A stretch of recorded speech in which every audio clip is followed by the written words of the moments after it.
I'm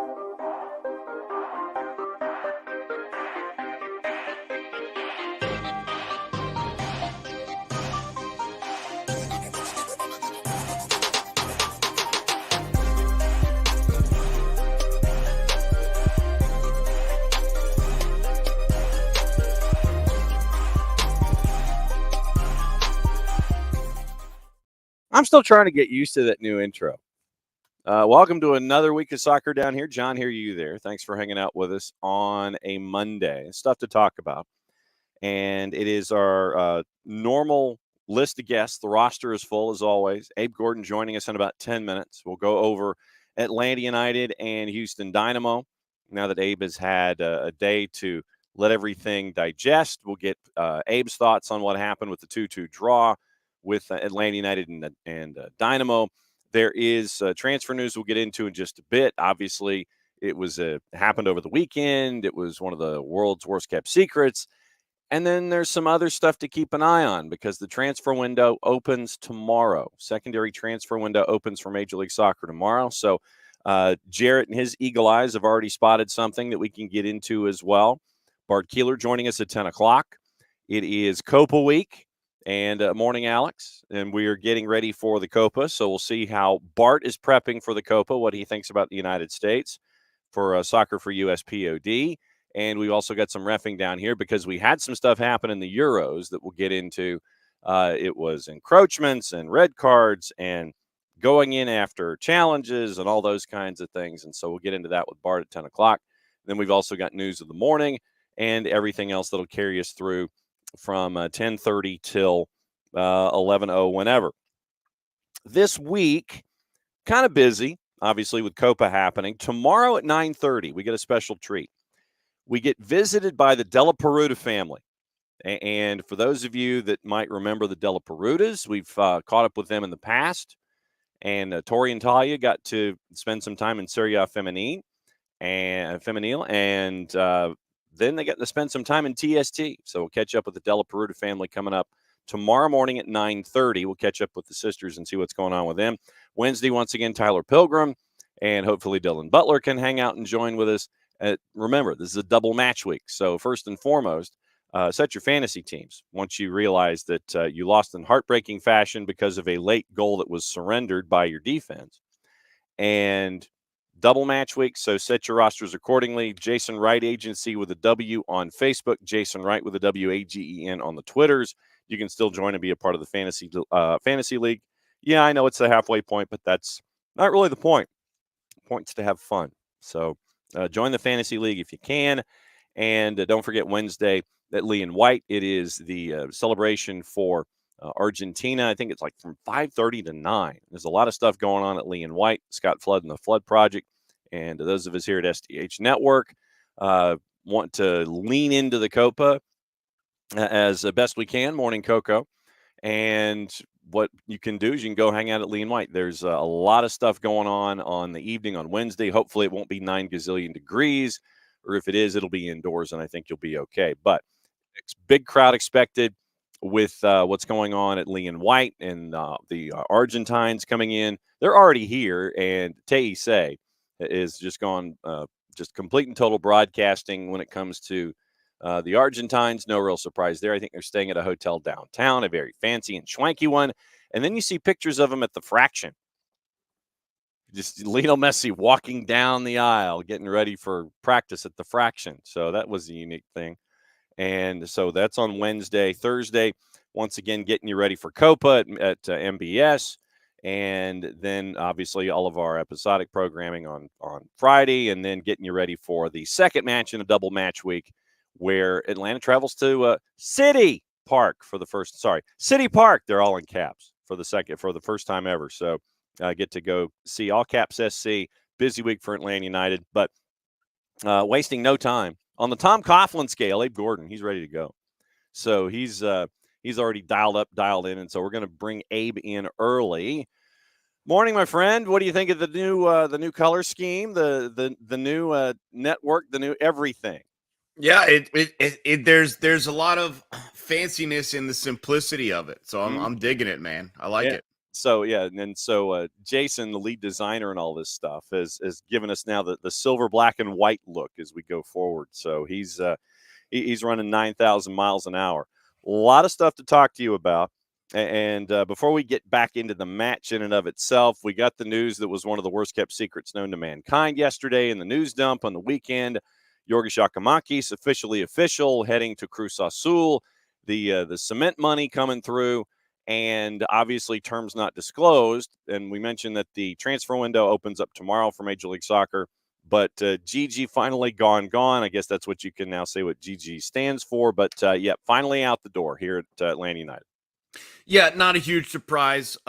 We've talked about it before. From the business perspective, it was something you had to very seriously consider. And it got to the point where, after a couple of reported offers that you turned down, it got to the point where it was a smart financial decision, especially when you consider some of the injury concerns and what's going on with the season. So, yeah, look, it'll be interesting to see how Gigi's time here in Atlanta United gets remembered.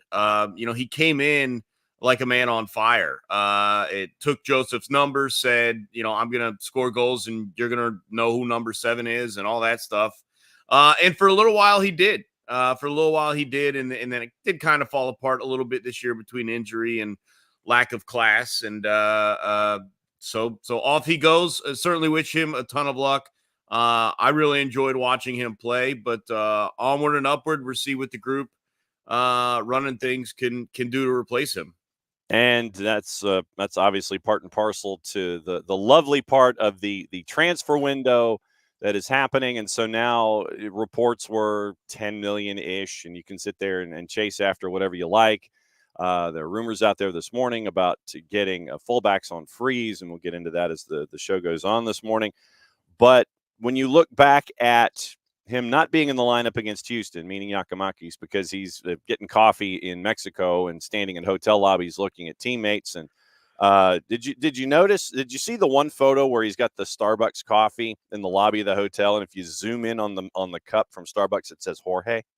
No, I did not see that. That's pretty funny. Starbucks, obviously, they're like a pretty good all-star level slugger, where, like, 300 310 is probably their batting average on the name, on the names and such. But I just saw the one where he was wearing a Cruz Azul jersey or shirt. I'm like, yeah, he's probably gone. I know they haven't announced it, but I think that probably says it all. Yep. And then what happened on the weekend with Atlanta United? You had Shande up top, you had Daniel Rios at the point of the spear, and it ends up once again with an early goal that you go down from playoff Franco Escobar. And he chose not to celebrate. Class move by Franco, no matter what his teammates wanted to do around him. Down 1-0, you come back to get a 2-1 lead, but then you give up the 89th minute goal, 2-2 draw. So the losing streak at home ends, but the winless streak continues. Yeah, it was really unfortunate because I did think they, once again, and how many times have we said this? And I know earlier in the losing streak, Cincinnati and Minnesota and Philly and different times, but just felt like a result was there to be had. And you just couldn't quite close it out. That's unfortunate, but I do kind of view this as a step in the right direction. I mean, you look at who Atlanta United is without, and obviously Gigi for different reasons. But Schleich and Saba, Stian Gregerson, and a variety of other guys. Luis Abram is out. And you still kind of fight and claw questions of what you got going up top, but both of those guys end up finding the back of the net one way or another. And then the big revelation was something that, John, I know you had been anticipating to an extent. I know we've talked with Jarrett Smith, who has been, and Jason Longshore as well, and that was, it's not technically a debut, but kind of the awakening of Luke Brennan. And a lot of people have been asking and wondering when he would get a chance with the first team and what he would do when he gets that chance. For obviously unfortunate reasons in regards to an injury setback. for Mosquera, Yeah. Luke Brennan came onto the field and was an absolute stud, and did the things that he does with the U.S. Open Cup games, with the twos. Yeah. And it just has a lot of people talking. That was obviously, it's not a loss. It could have been a win. You are kind of bummed out about that, but quite frankly, most of the reaction that I've seen, and I'm sure that you've seen, and everyone else who's watching and listening has seen, has less been about what happened for Rob Valentino and what happened for the team, and more really focused on Luke Brennan. And I think that's certainly a positive in regards to the storylines and discussions surrounding Atlanta United. And there are two things that stick into my brain where Luke is concerned. And one, it was early on where he's running down the right-hand side, and Cool Hand Luke gives the nutmeg at 900 miles an hour, and he does the do-si-do move around I think it was around Franco Escobar, as a matter of fact, and goes through the legs on Franco and just keeps right on running. And that was Luke thinking, at 78 RPMs, and I just dated myself with that reference. And then post game, where all the microphones are in Luke's face and everything, and he's wondering if he has made an impact in the match. After the match is over, he was wondering if he'd made an impact, and the answer is yes, you did. It's okay, it's all right to have those kinds of feelings, man.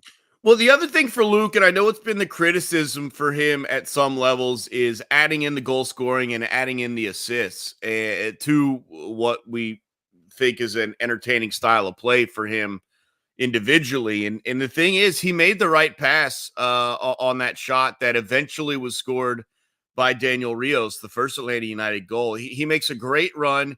He gets to the touch line, finds some space, cuts back. He hits Almada on a perfect pass. Almada one times it. It's a good save, but it is spilt, and Rios finishes that. That's not going to go on the scoreboard or on the stat line for Luke Brennan, but that's the perfect play. And it really does kind of show a little bit of the advancement to an extent. And look, that's not to say that every game is going to go as clean and as smooth as this one went for him, right? Yeah. He's going to have issues at times. He's going to look like a teenager at times, and I think that's to be expected. But and I know Rob Valentino mentioned it post game. Like, I just want a guy that's going to run at guys, that's going to take on defenders. And I don't remember if Rob, he may use both words. At one point, bravery was used. At one point, courage was used.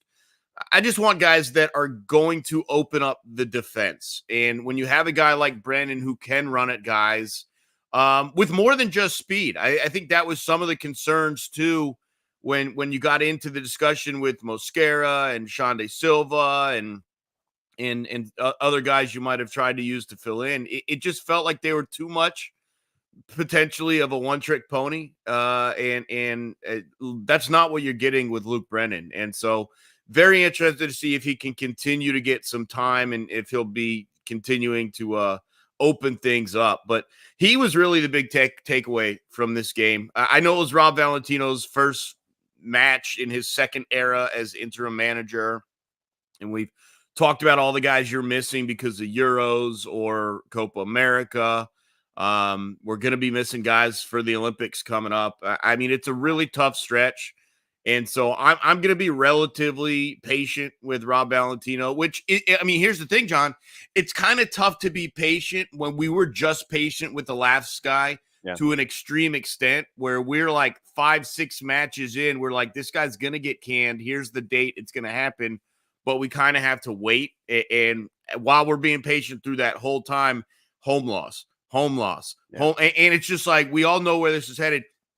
Now we get into a situation where we have Rob Valentino and we want to get out there and sprint as a fan base. But realistically, I think there is a little bit of hesitation and concern because of what's going on with your roster. You don't have your designated player goal scorer. You got a ton of guys out, stuff like that.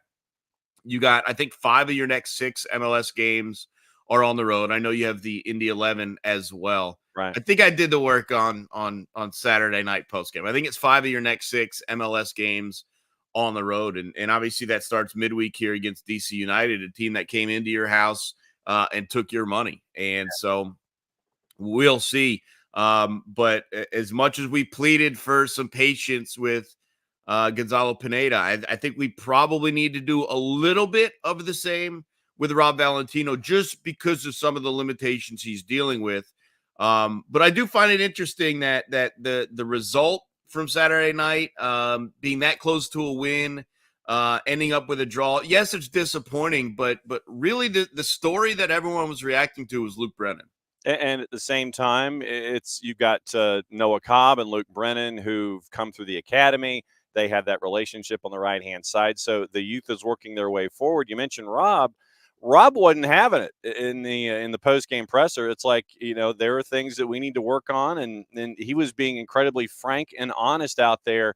And it was an opportunity lost, I think, from Rob's perspective of getting 3 points and only finishing with one. But yeah, post-match, we all listened to Rob, and Rob was pointing out things that needed to continue to improve. He wasn't just accepting, okay, this was my first match, we come out with a draw, we did this at home. No, Rob wasn't having any of it.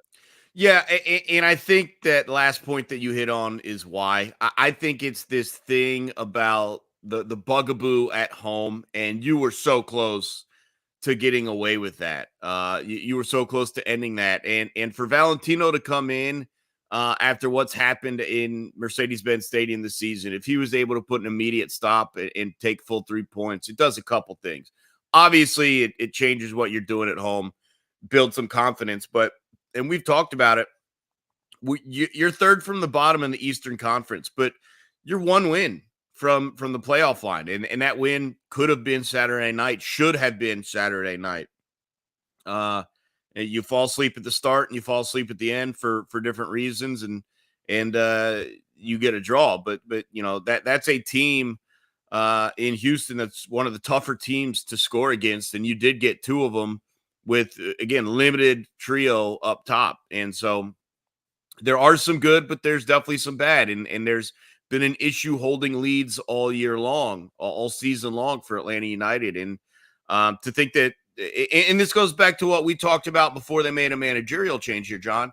It's not just all Gonzalo Pineda, and like when you remove him from the discussion, everything works again. Like, no, the players lost the lead multiple times throughout the season. They lost the lead again on Saturday night. And so there's still a bunch of aspects you have to be better in, a little bit tighter in, a little bit more focused in, but you do still have to like a little bit of the fight to recover after going down that quickly, after 2 weeks off, after making a managerial change, after having guys out. To recover after 5 minutes, it was pretty good. And to eventually take the lead is pretty good. And now you just got to find ways to close it out. And like we said, it's only going to get tougher going on the road. But there are some winnable games on the road as well. I know Real Salt Lake is in the mix, and that's certainly going to be a tough one. But you're talking about St. Louis and New England and even DC United, who's in terrible form right now.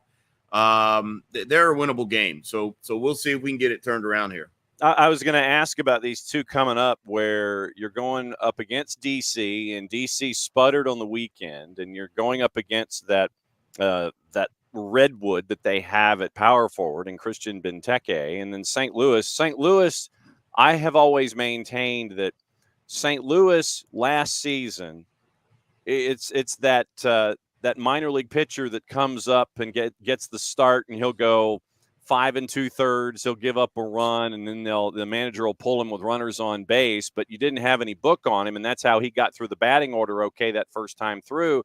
Second time the batting order came through, they had the pitcher measured, and that's when the manager pulled him, at 5 2/3. I think that's what happened with St. Louis late last season. Is you had all of this great regular season success, but you got figured out. You're Red Bulls Midwest, and then everybody knew how to adjust to you, and that's how you got bounced in the playoffs. So basically, you've got these two games coming up in a quick turn. It's midweek weekend, and there are opportunities here against some folks, but obviously first step is DC here in the midweek. Yeah, it just does feel like with a couple of small tweaks that you can get these wins. Look, you were better than DC United a couple weeks ago at home. You let one guy get loose 3 times.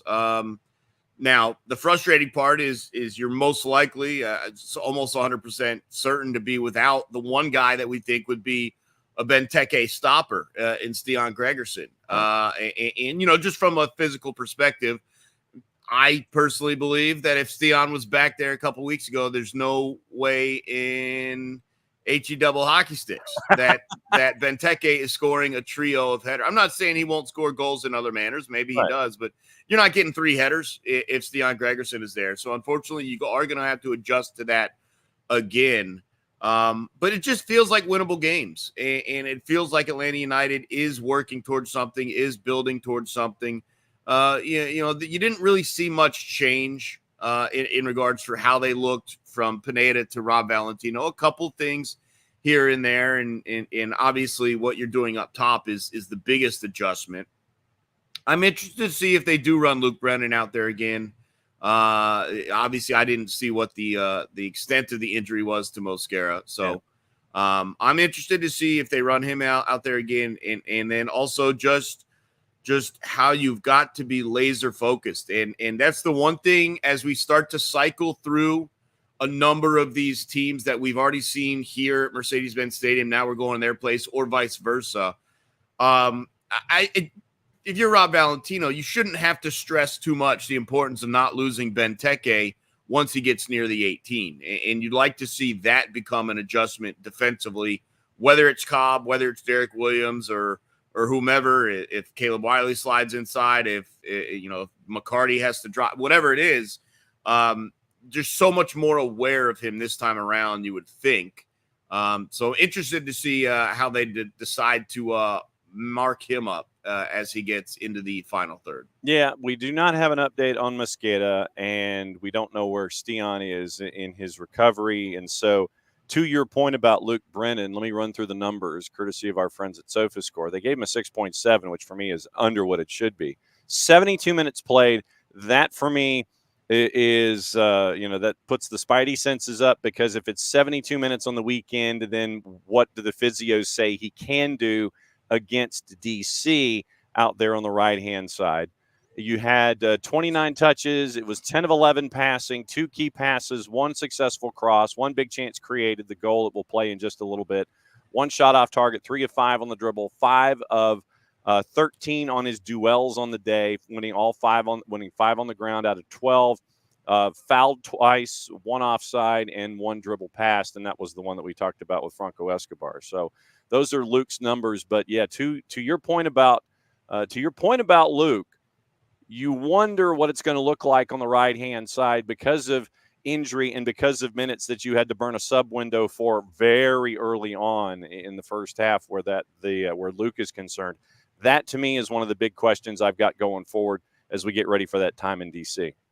Well, the other aspect of this is you just don't have a ton of options. Yeah. Are there other guys on the twos that maybe you would consider calling up, either if they have a first-team deal or if you need to convert them to a short-term contract, something like that? But you've also got to take into account that this is a 2-game road trip, and they are staying on the road. And how does that impact what you're doing with your personnel, and also how you might have to manage not just this past Saturday into Wednesday, but the double turnaround coming Wednesday into the weekend. Yeah. And I mean, look, I know we talk about guys being fit and guys having minutes played. Quite frankly, I don't want to hear it for a guy that's under 20. Like, it's just like, and I don't mean like from a professional aspect here, but it's just like, man, like we all were 20 at one point. Like we were never sore. We were never tired. We can always give more. Like, it's just like, I don't know, like the amount of minutes put on him at this point in his season, at this point in his career, like that shouldn't be the reason, at least for me. And look, obviously they've got a physio staff and they're measuring things that we didn't measure. They're measuring recovery. They're measuring sleep patterns. They're measuring hydration. But it's like, man, when we were 18, 19 years old, we would run forever. We'd go break for lunch, and then we'd get back out there and run forever. So, look, you can throw the minutes at me. You can throw the unexpected substitution. But, I mean, come on. These young guys got legs for days. So, I think if that's the decision that they go with in terms of what's best from the outset, I don't think he's limited to a minutes restriction. But Again, I'm sure they have much more technical devices than just me saying he's a youngster and he can handle the load. Well, you know that you can say the short version of HE double hockey sticks on the show. You know that. I wasn't sure what the freedoms were here. We have absolute freedom, sir, here on the morning show. And so all we have to do when we post the audio, we put the explicit rating up. If Jared's the main violator of the explicit rating, and hell is not, hell It's is not too bad. no, hell is real. I mean, that's, that we know. But yeah, Jarrett will sit there and he'll give us the explicit rating. Well done. And he'll be far imaginative than anything that we get to put together. What's the plans at 92.9 for the midweek with DC United? Yeah, we got a lot coming up, to be honest. Obviously, with DC United, we're kicking things off for an hour pregame, myself and Garrett Chapman. Certainly, we got the weekend as well. But I also want to make just an invitation.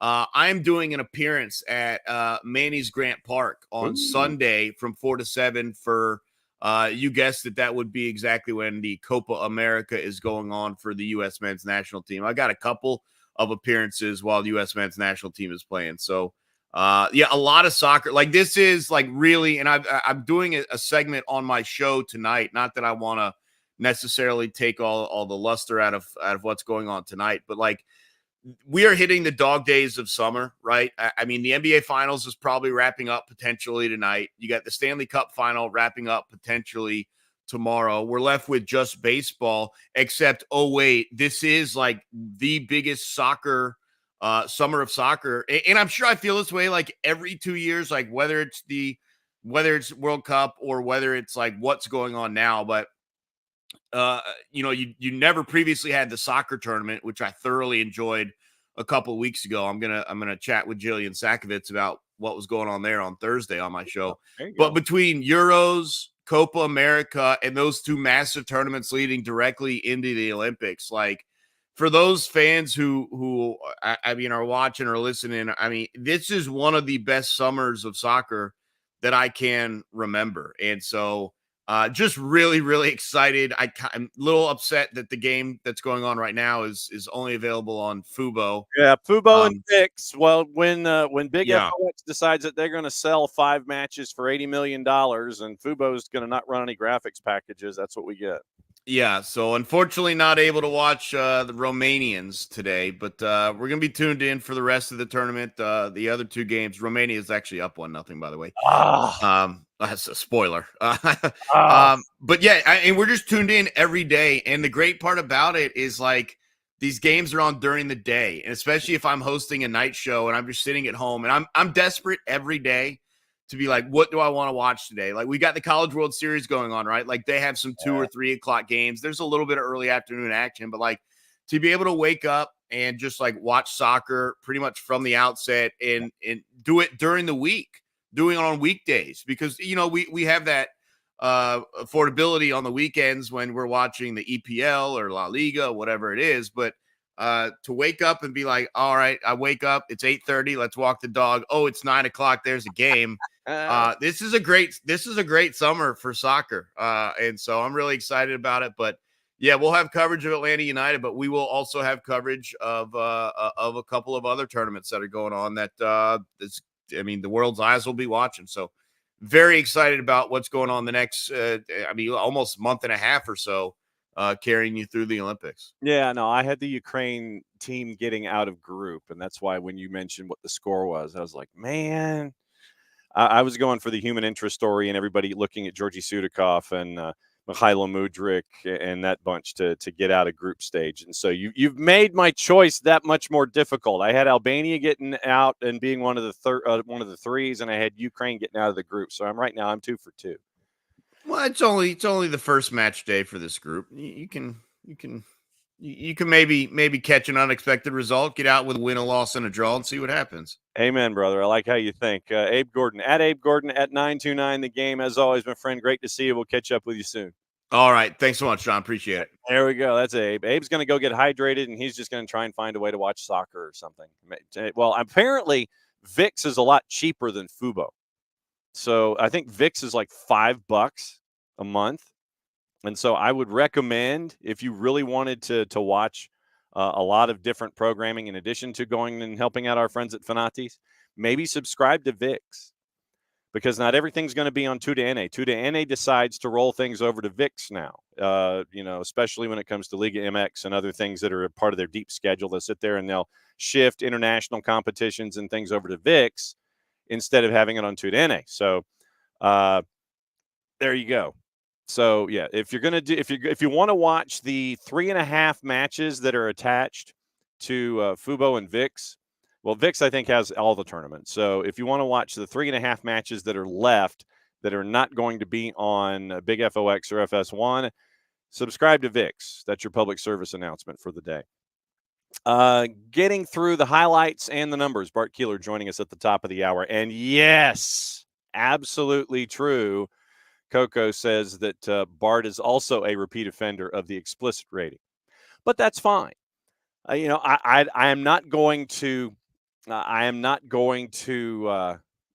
stifle independent thought when it comes to explicit ratings. If you want to use an explicit word, then use an explicit word. I'm not going to sit there and I'm not going to sit here and go bleepity bleepity bleep whatever, and just no.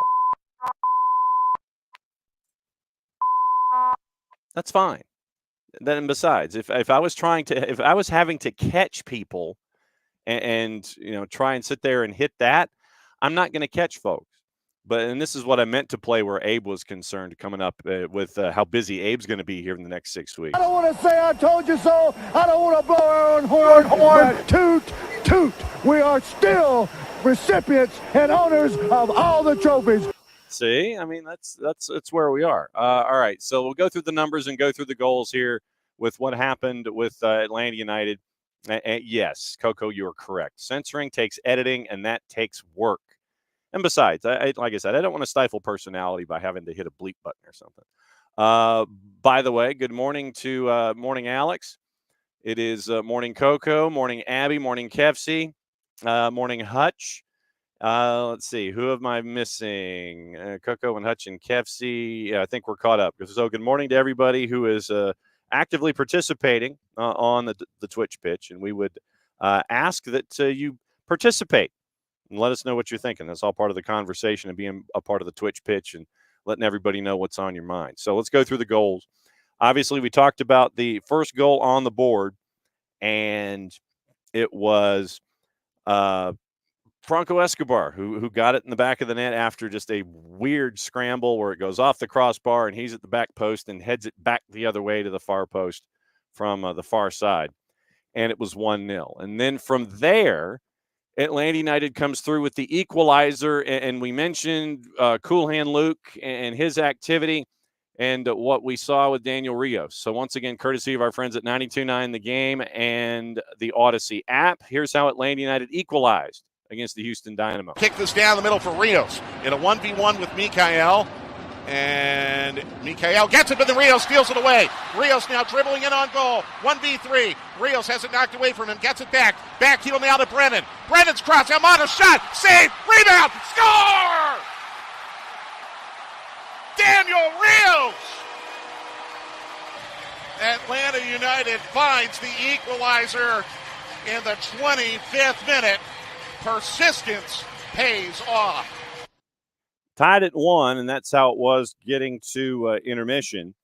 And then you end up with Atlanta United taking the lead on the sharpest of sharp angles from the near side to the far upper 90, where Mama hides the cookies, according to our old friend Dan Kamala used to call the Thrashers game. So this was how it was Atlanta United getting the lead against Houston, once again, courtesy of our friends at 92.9 The Game and the Odyssey app. They'll drive it over to Wiley in the central channel.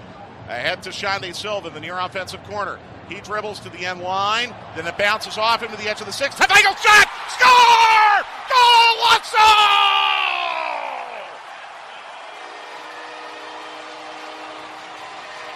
Shande Silva roofed it, and the roof is about to come off the bends. It's 2-1 Atlanta United. And that was 2-1, and then the 89th minute goal that made it 2-2. And so honors even by the time we were done, honors even after 45, honors even after 90 plus. And so Houston leaves Atlanta with a point. Atlanta United gets a point in an opportunity lost. I'm sure that if you looked into the locker room, they'd sit there and say, yeah, it was a chance was there and gave up a goal late, and 3 points turned into 1 by the end of it all. So once again, remember at DC, and this is the schedule that Abe was alluding to, and it is just nuts. The schedule coming up for Atlanta United. You're at DC in the midweek. On the weekend, you are going to St. Louis for the first time. I think St. Louis can be had. Then you come back next Saturday, the 29th, so 12 days from now. Then you get that matchup with Toronto at Mercedes-Benz. John Herdman has already started calling out his players in post-game press opportunities. I don't know how well that's going to be received and how long that tactic can work. After that match, then it's the one where you really do stay on the road. July 3rd in the midweek, the schedule compression continues as you sprint to Leagues Cup on the 26th of July. You go to Foxborough to take on New England, and New England has injuries now across the board in addition to their lack of offensive firepower. Shankalai and Buck were 2 of the 3 that Caleb Porter had to address in his post-match press conference. Then after the match on July 3rd in Foxborough, you stay out. You do not come back to Atlanta. You do not collect $200. You do not pass go. You go straight to Rio Tinto. You go straight to Real Salt Lake. And then you are there for that match at Rio Tinto on the 6th. Then after that match on the 6th, you come back for Open Cup on July the 9th at the Fraction, and you take on Indy 11, which could get you that much closer to getting some kind of hardware by the time the season's over. And you could end up playing perhaps Sporting or FC Dallas, 2 teams that are hurting right now, to get you into a final out of the East. Interesting proposition for Atlanta United if you get past Indy 11 in the round of 8. Then after that, you go to Montreal on July 13th. Then you come home and take on NYC on the 17th. You stay at home. You take on Columbus on July 20. And then you have all of 5 days to rest before Leagues Cup starts. So you end up with 6 matches in 18 days in the month of July, combined with another 3 matches in 11 days to get through this month. So that is the metric crap ton of matches to get you to Leagues Cup in 39 days, 40 days. 30 days has September, April, June, and November. 31, so 30 days has September, April. Okay, so 30, so 13 and 13, so 13 and 26. So 39 days, you've got, 8 matches in 39 days to get you to Leagues Cup? And technically, it's 33 days with 8 matches, 7 or 8, to get you to Leagues Cup. To earn a 5-day rest before Leagues Cup happens, and you play DC United all over again. Congratulations on schedule compression. Everybody's got it, but that's just Atlanta United's version. Numbers on the day, once again, courtesy of our friends at SofaScore. Brad punched an 8. Brooks had a 7.3. Noah Cobb a 6.7. Derek Williams a 6.4. Caleb a 6.7. Everyone else short of Edwin Mosqueda, who was in for 18 minutes, had a north of 7 rating. Mosqueda had a 6.5. Dax, Tristan, and Tiago, all 7.0s. Shonday and Daniel Rios, 7.4s.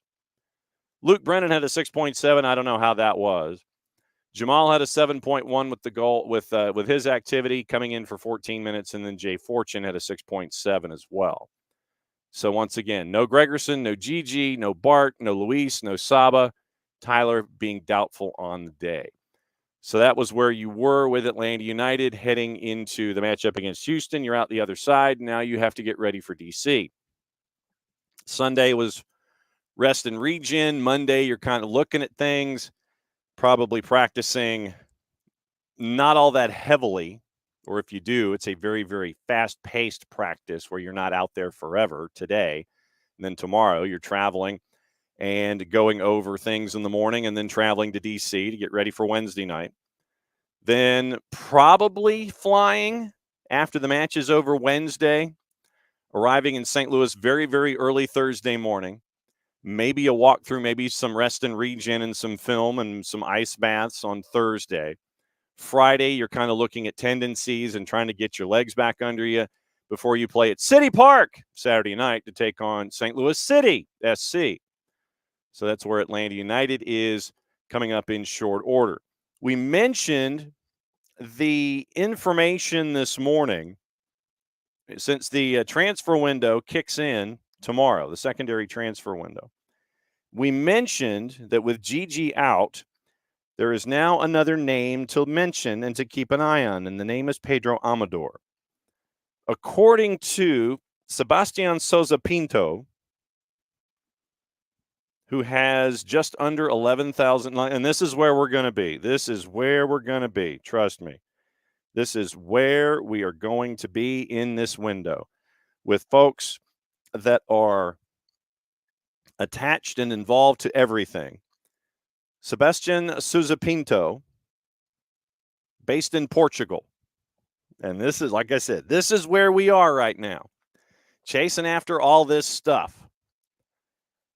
As of, let's see, so it's a 5:45, so 5:45 this morning Eastern time, which is, noonish in Portugal. Souza Pinto had what he referred to as an exclusive, and like I said, just under 11,000 followers on the 280-character app.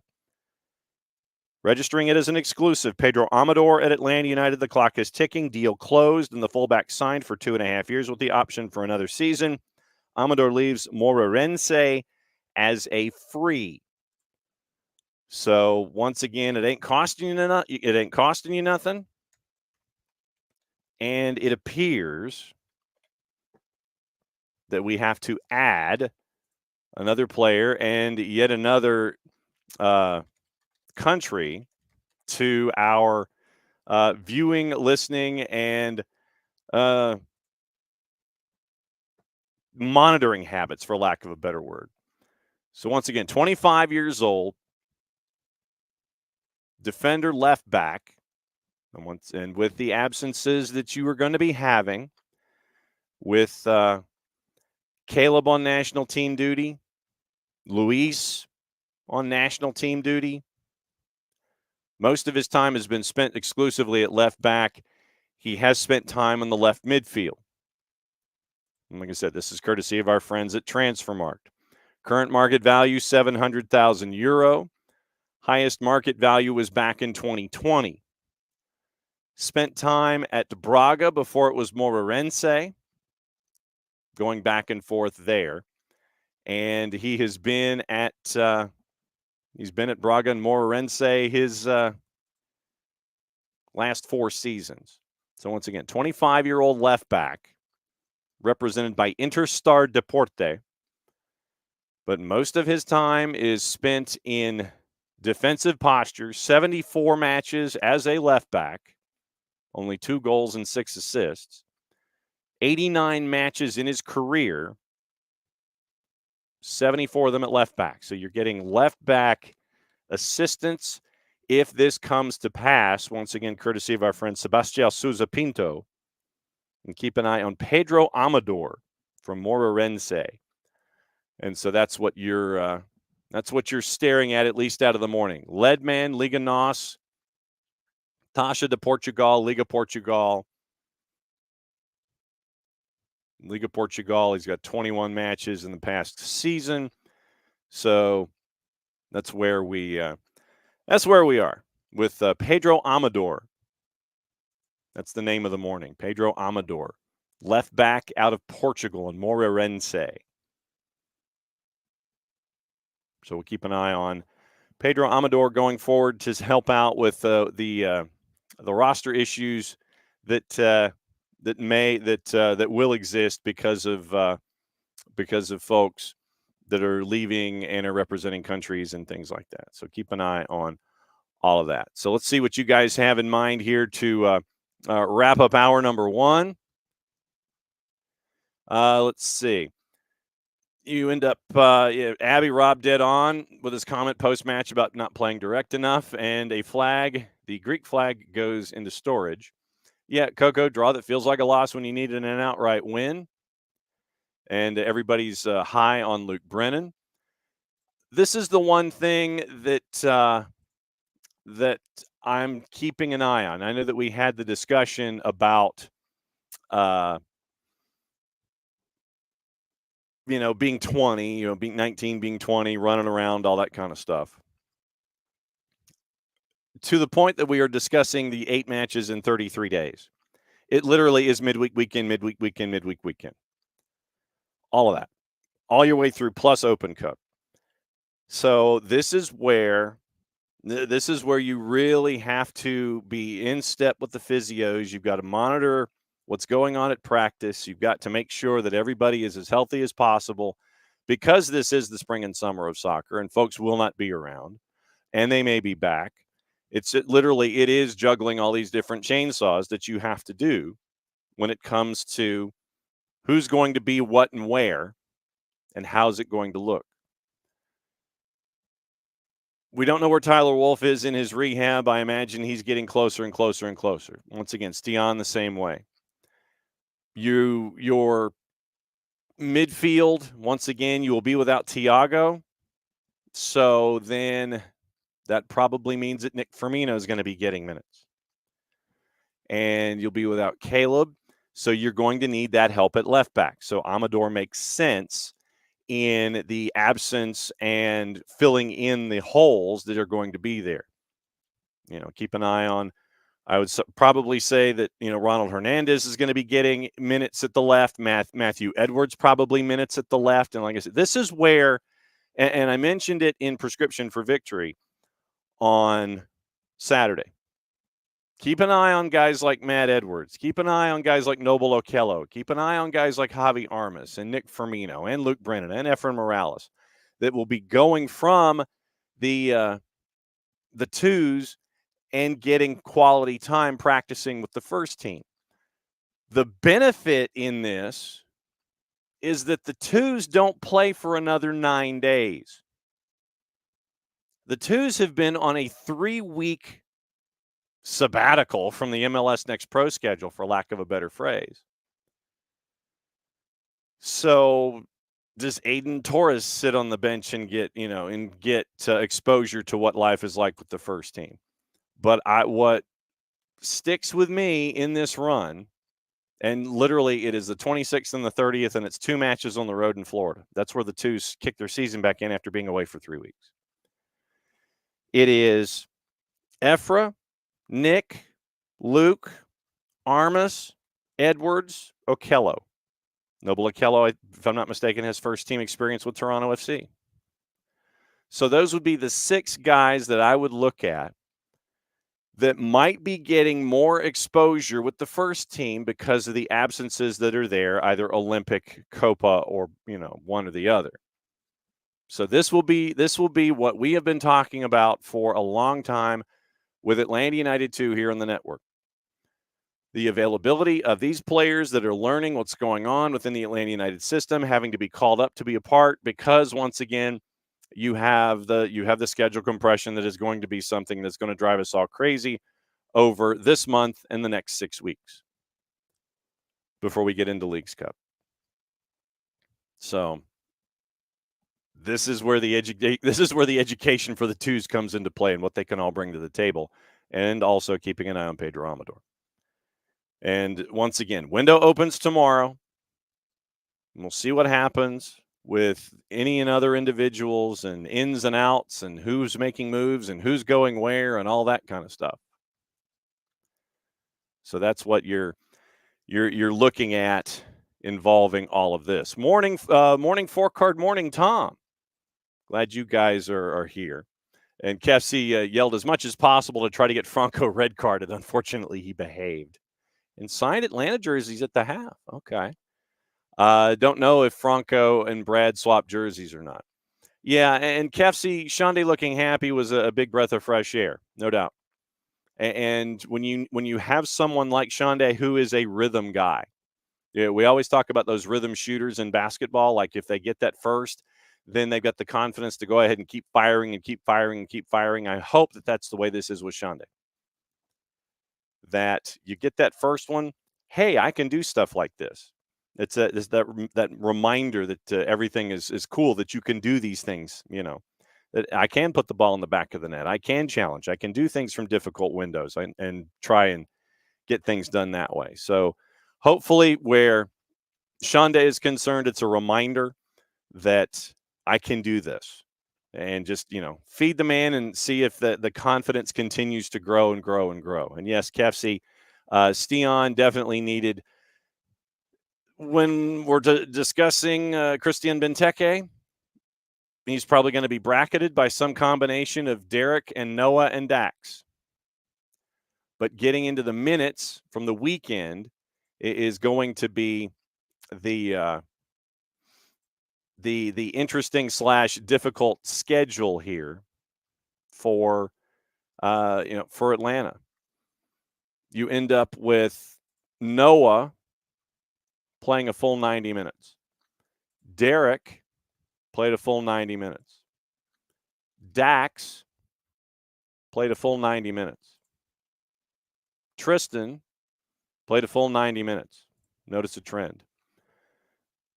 Tiago and Shonday ended up playing 80 before he was removed. Daniel Rios 76 before he was removed. Luke played 70. Jamal played 15. Jay played 10. I would anticipate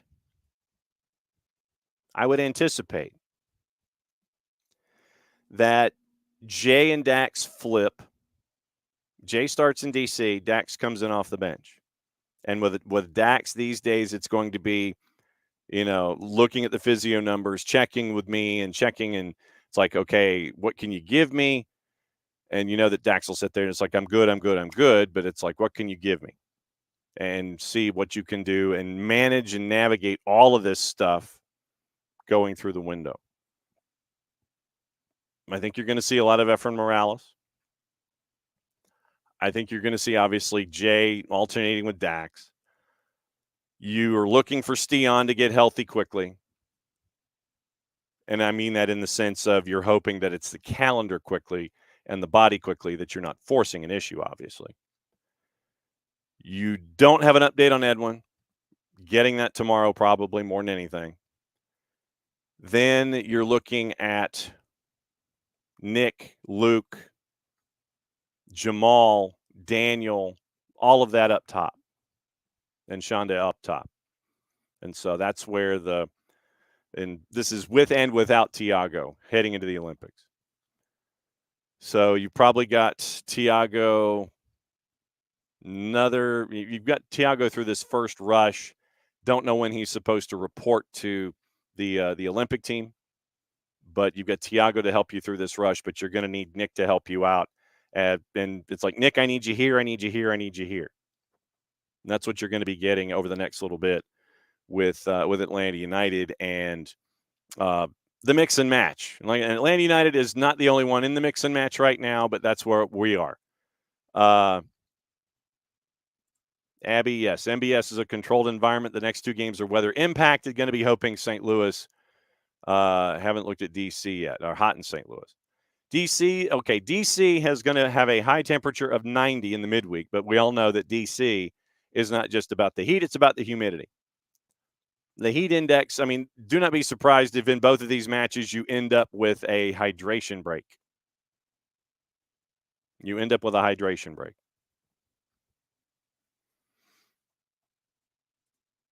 Okay, so Amador is from Portugal. Yes, you've got that flag. Googie, yes. And it's right now it's cover for Caleb. Cover for Caleb and Ronald and Luis and possibly the midfield.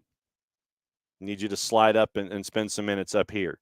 So morning, Googie, the answer is yes.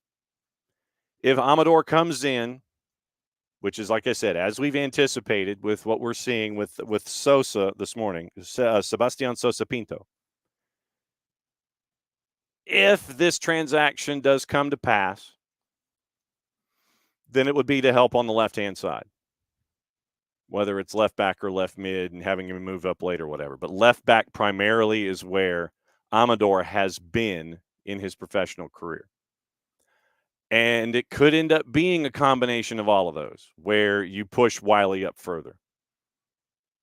Or you end up with a 4-4-2. You end up with your back line being what it is, and Thiago rolls into that space on the left-hand side like we've seen before. You could end up seeing the same thing with Nick if the situation revealed itself. So when you've got the forward at the back, let me do it this way. When you have the four at the back, what we've seen is the dial gets rotated and Caleb pushes forward. Derek moves over. Noah moves over. Stian moves over. And either your midfielder drops back to help out or Brooks rolls over. Or Brooks ends up going. If the team isn't attacking you, then you can have Brooks go forward and you're okay with the two center backs and have everything turn just a little bit. Take the dial and turn it. So if that dial gets turned, Caleb gets released, and you end up with your two center backs with help from your defensive midfielder to help and support. So Dax drops back, Bart drop back, those kinds of things. So the dial gets twisted. So it would be Caleb moving forward, Thiago going into space on the left-hand side, the back line rotates, and that's where it ends up being. So we'll catch up with all of that stuff coming up in just a little bit. So 10 o'clock, wasting no time on a Monday, and that means, do I still have my open? See, I'm still going through what I have and what I don't have when it comes to all of my opens. And so, I actually do have this. So I can actually do this. I can run my open for our 10 o'clock guest on Mondays.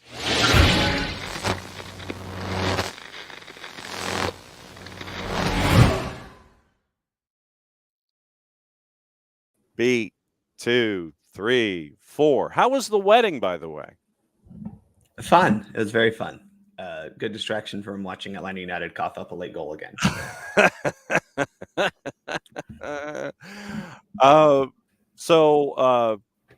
What was I'll go ahead and ask. What was the most enjoyable thing other than the nuptials themselves? How was the open bar? How was the noshables? What was the food was really good. There was a very tender fall apart beef short rib that was fantastic. So the food was very good. Open bar was great, but the food was very good. Gave you a good base so you could utilize that open bar to its fullest extent. I was gonna say that's what we're staring at, man. That's one of the big benefits of going to a ceremony like this. Yes.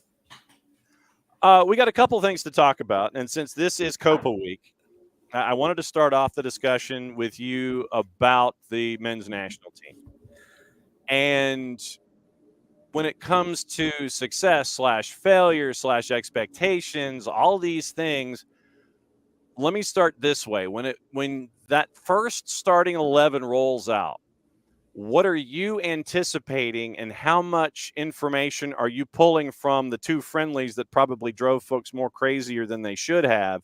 What information are you taking with you from those two friendlies where you get thumped in one, you draw in the other, you take that information and come forward?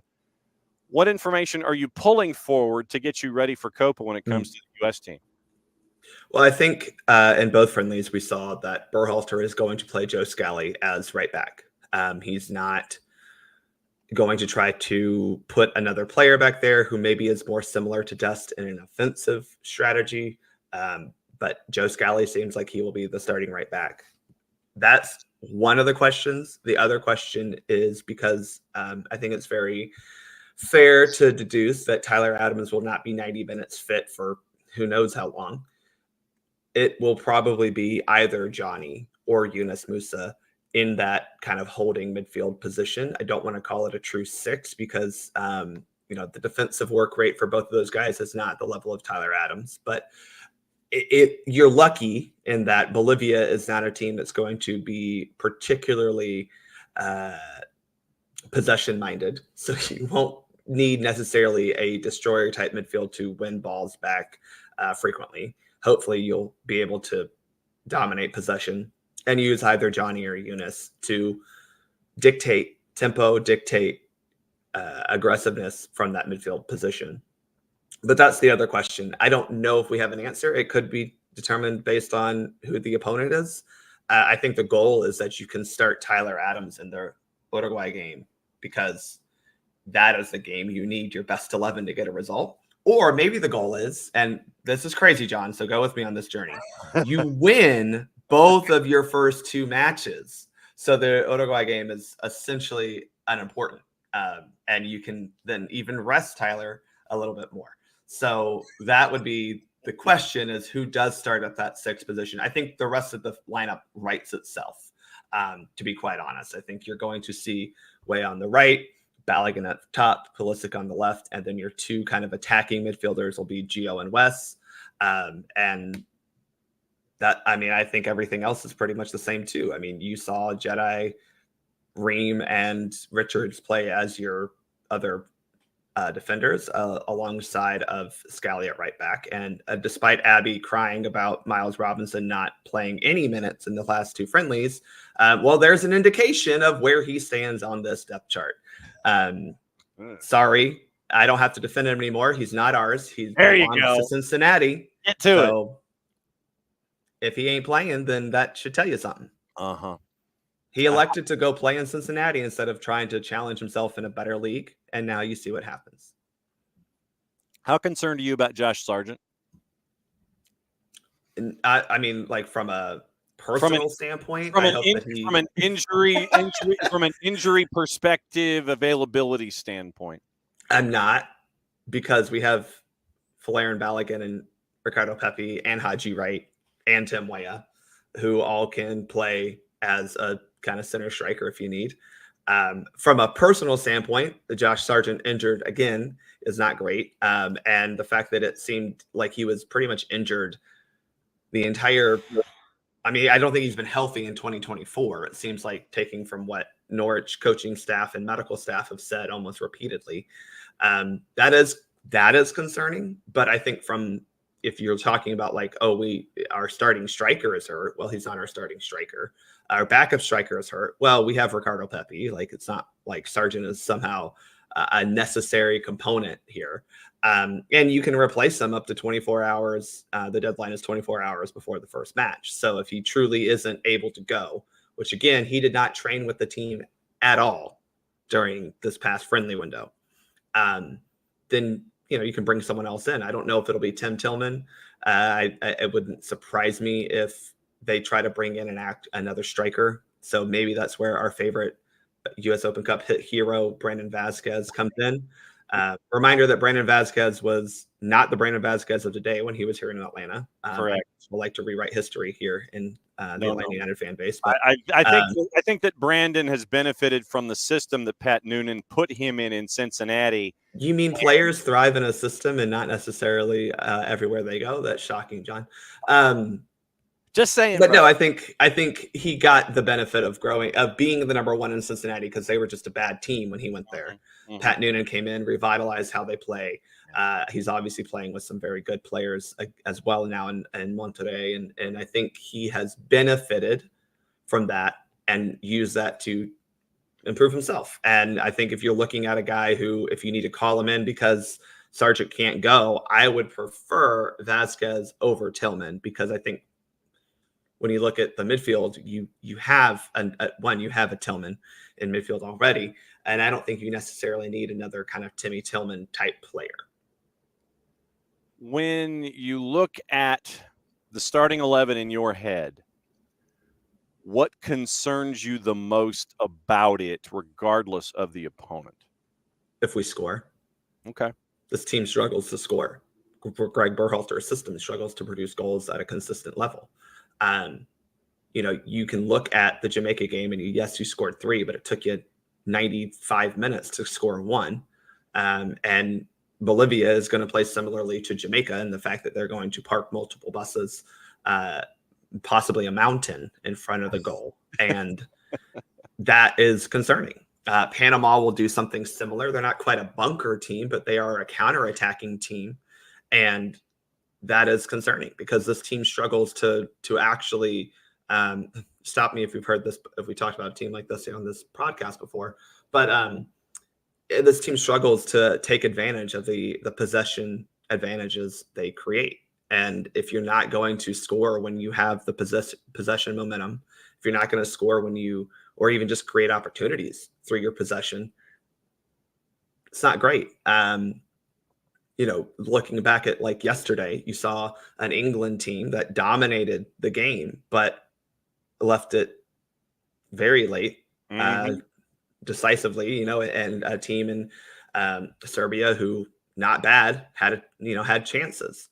And you don't want to give Bolivia or Panama hope, especially Panama, because Panama is decent enough to capitalize on their chances when they get them, as we saw in World Cup qualifying when they beat us. But I will also say, I think there's a lot of hand wringing or consternation about the Panama matchup because, yes, they've been better recently. Yes, they technically beat us in the 2023 Gold Cup on penalties. But the last time our A team played their A team, we beat them 5-1. So hopefully at home, you get a similar result. But that's the key, John. You got to, you cannot, Greg, you cannot not win your first two games. If you tie any of those first two games, buddy, pack your bags, because I don't want you to stay around anymore. That is not the level that you need to be competing at. You cannot give yourself work to do against Uruguay, because then you're probably not advancing to the knockouts. Jared Smith joining us in hour number 2. Bart is coming in, and we're discussing the USMNT, Jarrett. And Bart is laying out the philosophy for success and talking about Miles Robinson and his probable apparent spot at the back, which is with his Tukas on the bench at the moment, and all this kind of stuff. So when we're discussing the MNT, Jared, as we get ready for Copa, what's running through your brain when it comes to the national team? I caught the tail end of what Bart said, and it's basically that you first two games you have to take care of business. You have to. That's because you don't, like you said, you don't want to go into Uruguay needing something. You would love to go into Uruguay sitting on 6 points and being, hey, do we want to like rest some guys? Do we want to try some things? Do we want to get weird? Because like, who cares? Depending on how. And remember, Jared, the reward of either winning or losing is playing Colombia or Brazil, so it doesn't matter. Yeah. I mean, both doors involve pain. It would be very funny for what it's worth if you got Brazil again and just played them out to a 120-minute draw. Ronaldinho would just might combust. He's going to climb the statue and jump off. Are we sure that's not a work? He falls into that category of former player who keeps talking because when talk clicks happen, that it's hard to tell if it's a work or a shoot. And there's always the chance with people like that they work themselves into a shoot. Mm-hmm. That's see? Ultimately, it's you go get 6 points from your first two games. Then you figure out how you want to deal with Uruguay. But if you don't get anything out of Uruguay, that's okay. No big deal. Because you took your points from your first two games because you have a favorable group. Mm-hmm. Go handle business. Jarrett, my question, if you don't mind, John, I'm going to ask. Go for it. Yeah, do your thing. So we've seen in the last two friendlies a U.S. men's national team play against a crowd, that was very much decidedly full of yellow shirts and very much not cheering for the U.S. men's national team. Now, I could be blind to this fact, but I would assume that we won't have to worry about that too much against Bolivia and Panama. Do you think that helps at all, or does it not make a difference? I honestly like. So this is one of those things where I go back to having a conversation with Jeff Lorenowitz back in I think 2018, where he talked about playing how hard it was to play in New England, not because Revs fans were vicious, because they didn't exist. Playing in that empty-ass Gillette Stadium because Robert Kraft kept it open for Revs games, so was at times worse than playing against a hostile crowd because there was no energy. I'm not as yeah, you're always gonna have like nobody just rolls into a CONCACAF road match and strolls through it, but at least if it's like when you had a Brazil crowd, when you had a Colombia crowd, if you play somebody and they bring a ton of people, at least there's some energy to draw off of, because I think even as a professional, you can still draw off of the negative of they're booing us. Oh well, let's go make their day worse. I'm fine seeing that crowd, and look, that's what you're going to get because you play in a country that is a melting pot of different cultures, and especially in Atlanta, where you have a large number of people who have moved here, either through refugee status or through, means of they moved and they landed in Atlanta because it was the place for opportunity for them in this country. You're going to get partisan crowds. I'm fine with partisan crowds as long as there's crowds. My concern is always if it's too dead in there, that nobody can feed off of it, because I think you can feed off of even antagonistic energy. Yeah, looking at the ticket sales and tickets remaining for both games, I am quite concerned about the actual attendance for these. Maybe charging $80 for a ticket for these games probably wasn't the smartest idea. But maybe. I'm not coming to ball. What do I know? I mean, you're looking at it from the standpoint of economics. You're not looking at it from the standpoint of we want to sit there and charge this for the sake of economics. No, I agree with you. It's a conversation that we're gonna have forever and ever. Amen. I think is just how expensive it is to go to some of these games. It's cost prohibitive for some people. Mm-hmm. It sucks because you'll get to the point where like, well, we could all go to the game, or we could pull it up on a stream, even if we paid $15 a month for Max or whatever the hell, or TNT or whatever. WBD. We could pull it up. Yeah, we could pull it up on a stream, even if it's an illegal stream, because that's the thing that happens still.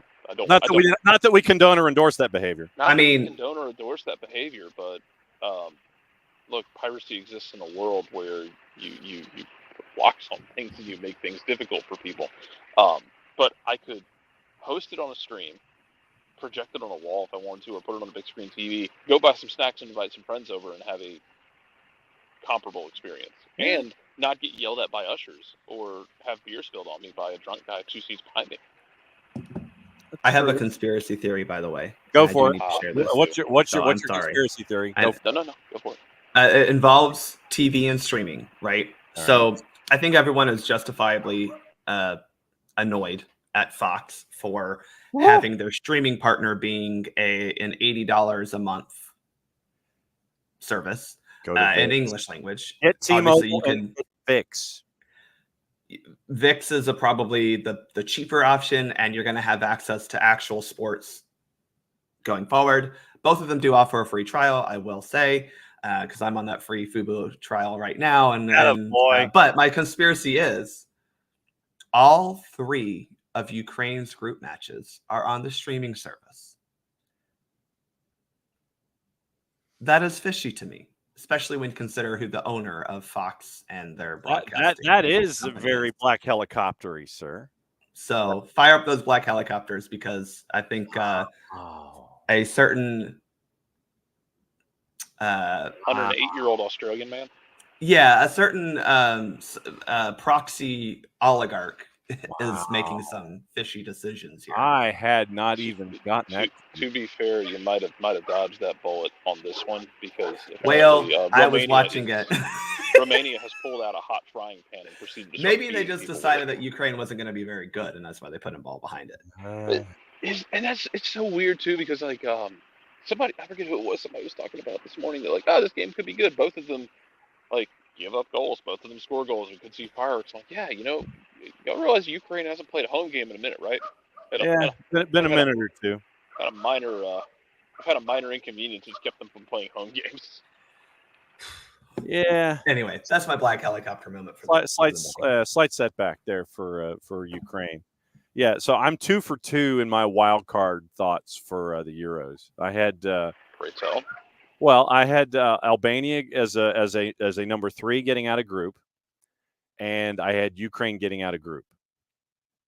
So I'm not having a good start when it comes to my. I mean, Albania very much could still get out of the group as a third place team, and so could Ukraine. At least you didn't take emotional investment in Scotland after whatever the hell they did Friday. Speaking of Scotland, let's get into reffing down here. Only in Scotland would they have argued about, Ryan Porteous didn't commit a red card. There's a reason he is a starting center back in Scotland and nowhere else in the world, because he can get away with stuff like that. That was like Ryan Porteous central. That was the most Ryan Porteous decision, to commit a really dumb tackle and red card your team. Because in Scotland they've been like, maybe a yellow, man. Go on, your leg's still attached. You're fine, coward. Well, that's the first play that I wanted to get into in discussing reffing down here this week, is the possible penalty and red card on Porteous as he was trying to get the ball away from Ilkay Gundogan in the Scotland-Germany match. Bart, if you would please, give me both sides of the equation on why this could be given a red, and obviously it was, but also walk me through possibly why you could go yellow here and not red. So I think I'll start with the yellow card one first, because to me, it should have stood as a yellow card, because this is in my opinion, a legitimate play on the ball. This was not a player necessarily trying to grab or pull a player, an attacker in the box. And that's what we're looking for, right? Like most of the time when you're talking about a legitimate player on the ball, or play on the ball, you're looking at an attempt to kick at the ball, tackle the ball away, something like that. When you're looking at a non-legitimate attempt, you're looking at pulling or pushing or anything that doesn't involve your feet, really, and especially your feet in relation to the ball. So I think for this, Porteous, in my opinion, was attempting to kick the ball. So for me, considering that you gave a red card, gave a penalty kick, a red card would be in that double jeopardy category that we do not want to see. Mm-hmm. A yellow card, in my opinion, should have been appropriate. Okay. However, that was a bad foul. Yes. He definitely steps on the attacking player's foot, and that is oftentimes a straight red card anyway. And that's why I think it was given a red card, because of the physical nature of the attempt to play the ball, is that it wasn't, you missed and kicked him, or you just happened to trip him. You stepped on his foot. It wasn't super high, but it was high enough to where you can see that that's a red card area. Because what you intend to do and what you end up doing are two separate things. As Porteous is coming through, it looks like what he's trying to do with his left, I think with his left leg, is he's trying to slide onto the surface itself. But as he's making contact with the ball, gravity and then elevation kick back in for Ryan, and he ends up with that left leg making contact, and it studs into Gundogan. Despite what you thought it looked like he was doing, you have to take the studs into account. And we also have to take into account that somehow the Man City tax applied here as well. There will be billable hours if Gundogan. So Gundogan no longer being a part of Manchester City, we're going to take it out on him and go physical nature. Yes, Jarrett. No, I mean you got to pay the Man City tax. You know who should be happy though, because Everton didn't have to pay the Man City tax this time. Yes. So somebody spared Everton from having to pay the tax. God bless them. Yeah. I will say the penalty kick, it was obviously deserved. I thought the red card was harsh, but it did not affect the outcome of the match in one way, shape, or form because I think Scotland actually played a little bit more defensively better after the red card. That was disappointing from the Tartan Army there. You played a high back line, yet you chose to let Tony Cruz pick out his passes. So it was, Jarrett, it was Bart, confusing. I was apoplectic. It was the first thing that Landon Donovan pointed out, like within 5 minutes. He was like, why are they doing this? He's like, if it were me, also, I wouldn't do that. Scotland doesn't really have the raw speed to play that high back line and shut things down. No. Because, God. Usually maybe if you just play another left back as a center back, it'll work. Oh, usually because they'll sit in that block and they're fine sitting in that block because they are physical as all hell in the middle. Yeah. So they're usually fine sitting in that block and like, hey, if you want to play it out wide and cross it in, we're gonna win those headers and we're gonna get it out and then it's gonna land at the feet of like John McGinn. And then John McGinn's gonna turn and run. Like that's not a bad life to live. My only hope is that if this whole thing implodes over the next 2 games, that you have a conversation of moving on from Steve Clark. Because you need to anyway, because it's been 2 cycles now, and that's 1 cycle too many. I don't know, go get somebody like Moyes to run the national team, because at least like don't get like a Derek McGuinness kind of. Oh no, sit in a bunker Kilmarnock nonsense. Just go get something. You like. What pisses me off to no end is you can look at Scotland's roster, especially in the midfield and the attack. Like you have functioning players who play in other countries who are actually good at what they do. Act like it, play like it. Like don't be afraid to try and pass the ball 6 times in a possession. I promise you can do it. Promise it can happen. I'm actively begging you to do it, but. Yeah, you did the thing where like you took a risk with starting Callum McGregor by himself singing from the back line. Nobody from the back line like followed, and I get like Germany's gonna try and pull you out of shape at times with their forwards dropping back and then making runs and trying to change the shape. The center backs just stayed like they were freaking Stonehenge. They just didn't move. So like guys are making runs, and then you get this space in between the lines, and Callum McGregor is standing there. Like he's at the Battle of the Bastards, standing there with a sword in the middle of the field, waiting to die. You finally flip it up. You put Billy Gilmore on, who started chasing more. You put on Lawrence Shanklin, who started chasing more and actually trying to pressure people. And to your point, when you went down to 10 and you started making changes, you looked better defensively because you were actually putting pressure on Germany up top. You weren't letting Tony Cruz sit there and pick out passes. Like Shea Adams did it a little bit as the game went on, once the game was out of control. But the refusal to actually make changes in the first 15 minutes when you went, oh, God, no, we have problems, was just an absolutely blockheaded bound of nonsense. And credit to Germany for punishing the absolute hell out of them, as they should have. Oh, boy. Well, my hot take is you should have injected heart into the team. Literally, Shanklin should have been starting. Shanklin should be starting. It would have been Lyndon Dykes if he was healthy. Sure. But like Lyndon Dykes got hurt in training and was knocked out, and then also you could put Lewis Morgan on the field, who I don't know if it's because of this weird SPFL MLS fan. Oh, I'm sure it is. But there's this thing where like Scotland doesn't want players from MLS, I guess, in the national team for whatever the hell reason, because that's my black helicopter. Finally.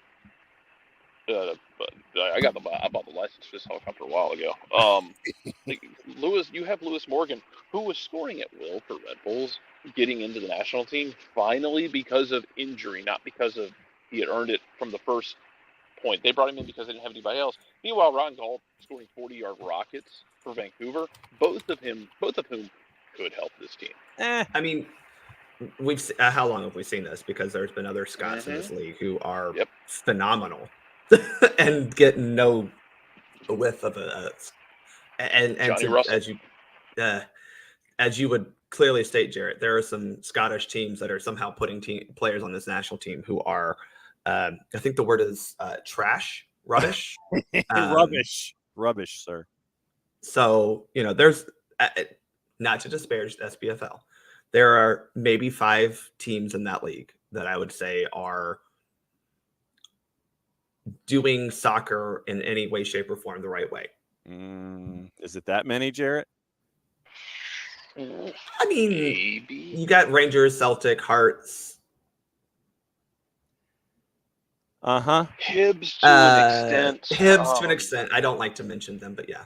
I know you don't, but like they actually have a functioning Cabbage. economy, which is nice. Yeah. Again, it's where John McGinn came out of. They'll produce young players. Hearts kind of look. I have a little Auburn in them, which is always fun for me. Oh, wow. In that they will do the inverse of your expectation. Yeah. Yeah. That's true. Like Kilmarnock finished, I think, 4th or 5th this year, but again, that's Derek McInnes. Kilmarnock's not gonna they're gonna sit in the lowest of low blocks. They're gonna be absolutely miserable, and they're gonna try and pop out for 1 or 2 opportunities a game, kind of thing, and try and wait for you to make a mistake, and then be super physical. Which coincidentally is the thing I kept watching with England in their weird game is that Harry Kane, like Harry Kane's big chance in the second half, he got his big chance because he basically had to run through a center back for a header, and he jumped over and through that center back like a mom on Black Friday trying to go get a Tickle Me Elmo.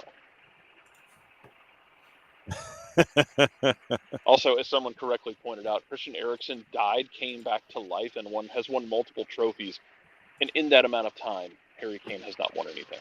Yes. Absolutely true. Yes. 2 other moments, and I think they're somewhat linked, in Spain, Croatia, with the possible red on the Rodri challenge on Petkovic, where Rodri fouls Petkovic. Michael Oliver gives Rodri a yellow. Then it goes to VAR, checking both spot kick and the red. Mm-hmm. The penalty stood, although I will say it looked kind of like Petkovic kind of milked it a bit, going airborne and trying to get some loft underneath him at the same time. And Petkovic's effort was saved by Unai Simon as a result of that. So element number 1 in that one.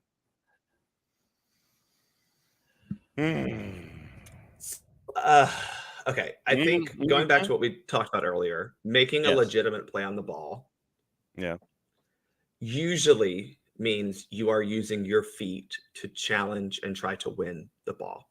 And I think when you look at this, it's pretty clear that Rodri, while I'll give him benefit and say clumsily challenges for the ball, it is only with his foot.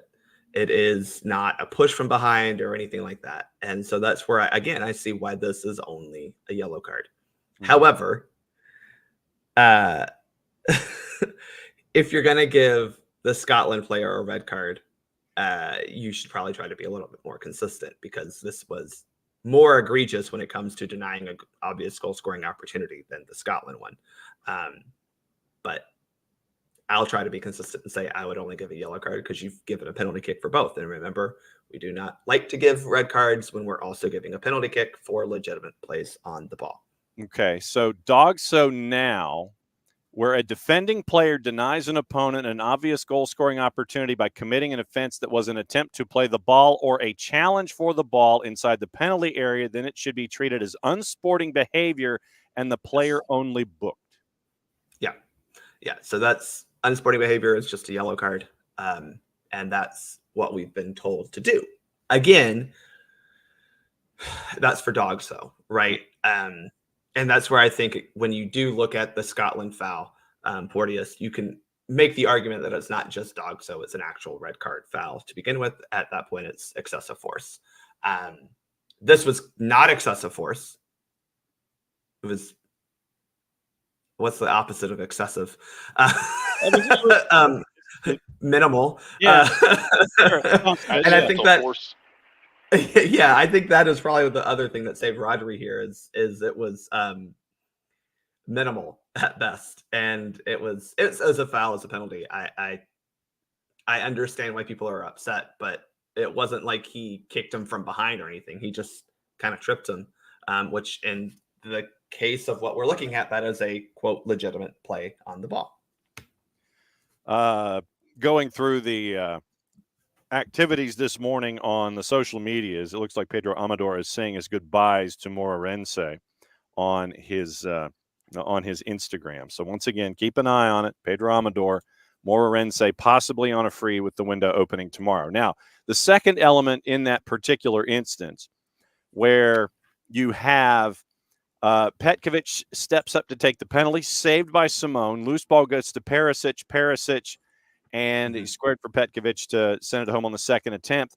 Checking for encroachment. Okay, so in this situation, walk me through what you're looking at here, where keeper has to be, encroachment, all these ideas that are attached to a penalty here.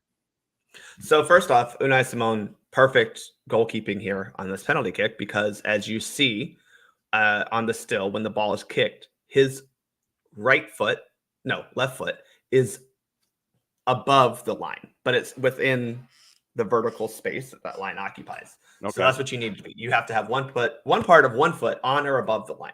That is the rule. Because again, those lines extend to the heavens in their vertical space.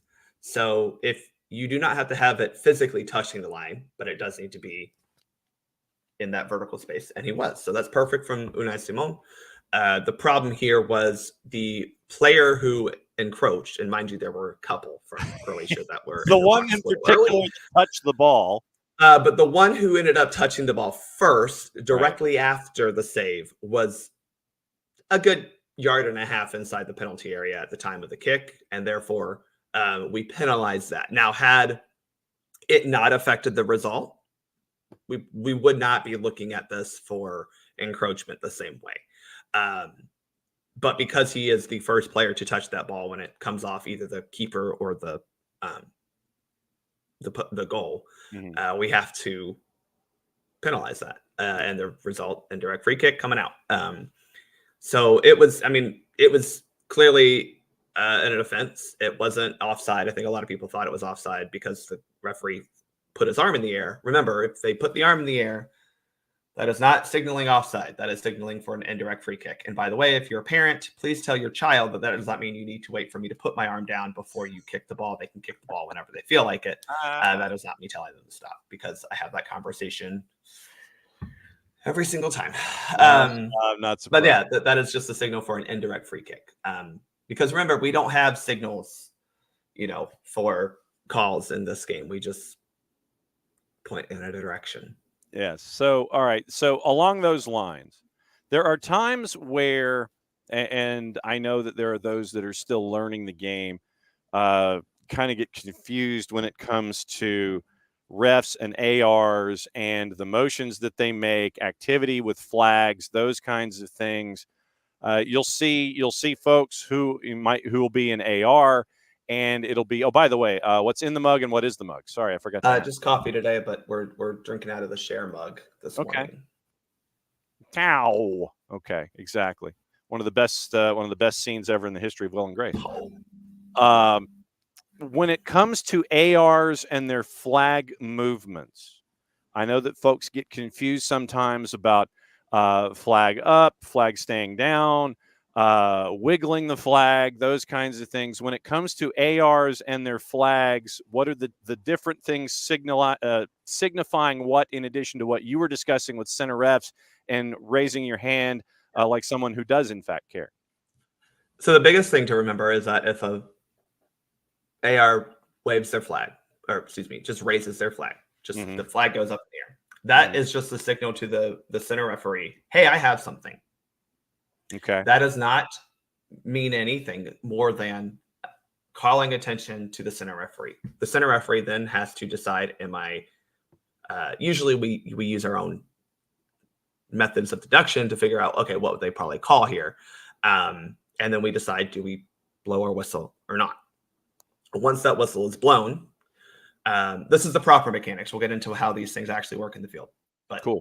Proper mechanics is you put your flag up, you wait for the center referee to blow that whistle or make eye contact with you, and then you indicate what the actual infringement is. So if you put your flag up and then you see a wiggle or shake violently, that means I have a foul. Okay. If you see a point to somewhere in the field, be it up, middle, or down, that indicates there's an offside. And then there are other mechanics like pointing the direction of a throw in or pointing for a corner kick or a goal kick. But the reality is, if you have something for the referee that needs to stop play, you put your flag up and then you just basically wait. Okay. Now, what oftentimes happens, and this is because I think when you talk about proper protocol versus being efficient in your call making, you'll put your flag up and then almost immediately do the thing that you need to do. This doesn't usually happen on offside. Usually you put your flag up, wait for the, you'll put your flag up.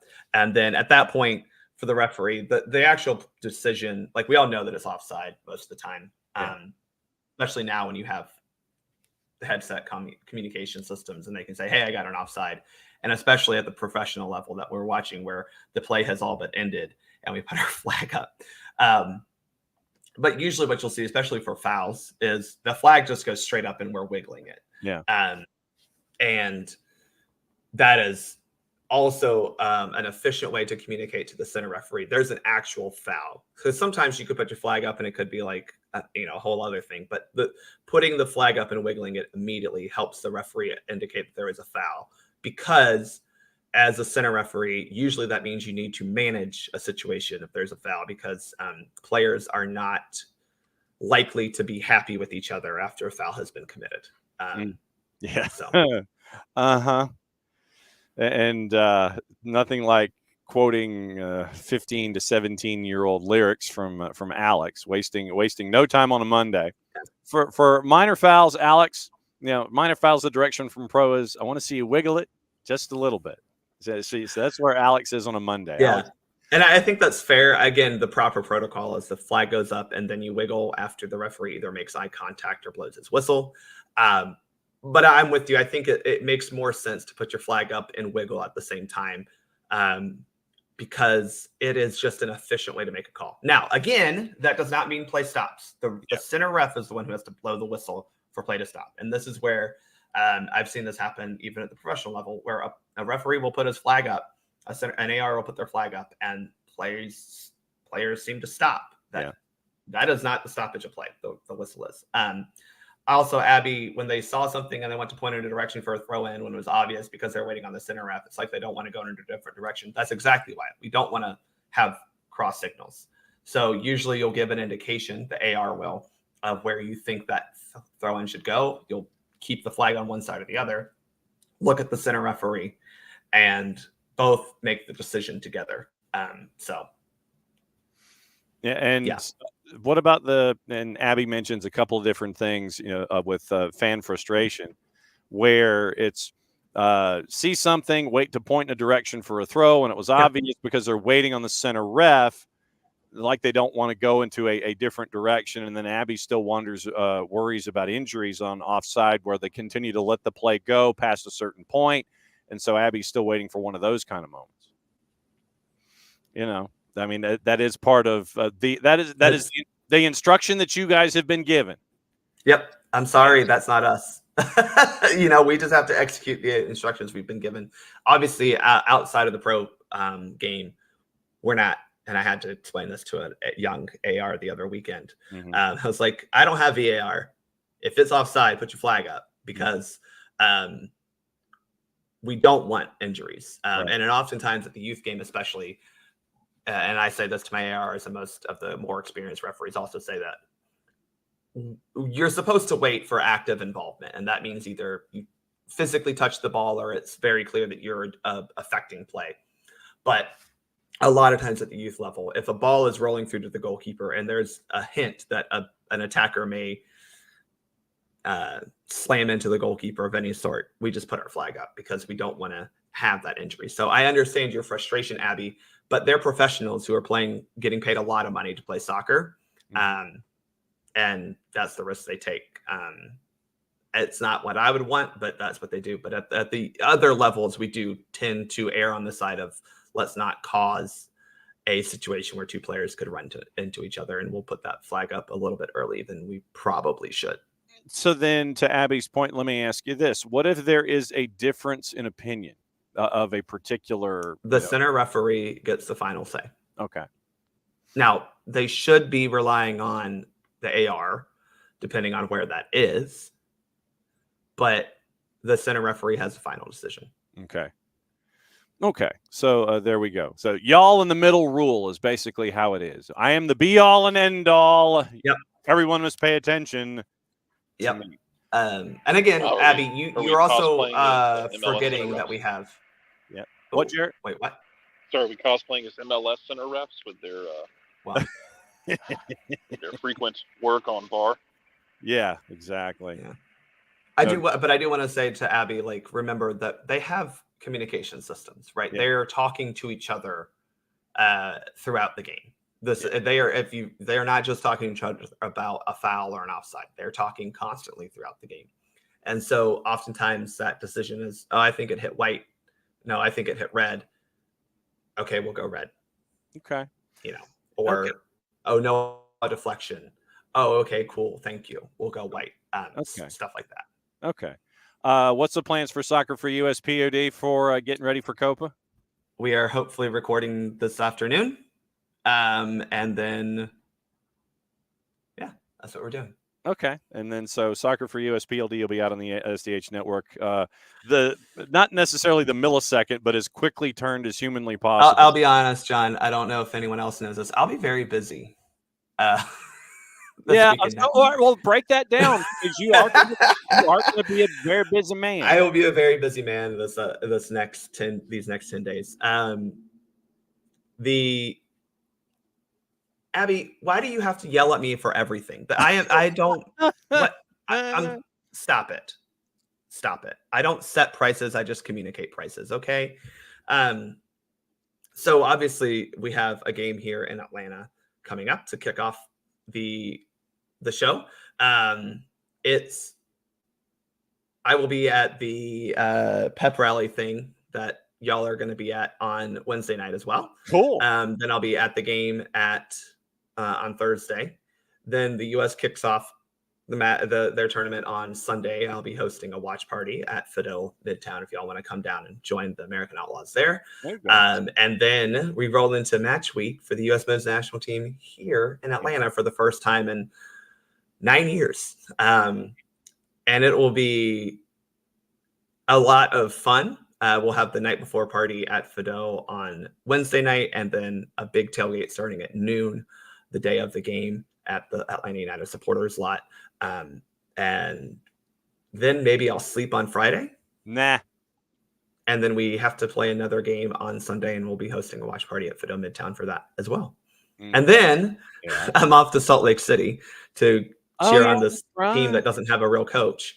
And actually, we'll see. I have to go to the match obligatorily, but obligatorily. Nice adverb there, sir. But I'll be going to the Salt Lake City for all the hiking excursions. Obligatorily for the soccer. Obligatorily. I think your mom would like that. Disappear into the desert for a while. I have to go to the match, otherwise I get charged money, and I don't like being charged extra money. So again, if you go into the desert in Moab, they can't charge you if they can't find you.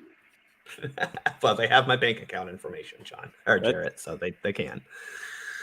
Abby wants to know if anybody's going to St. Louis this weekend.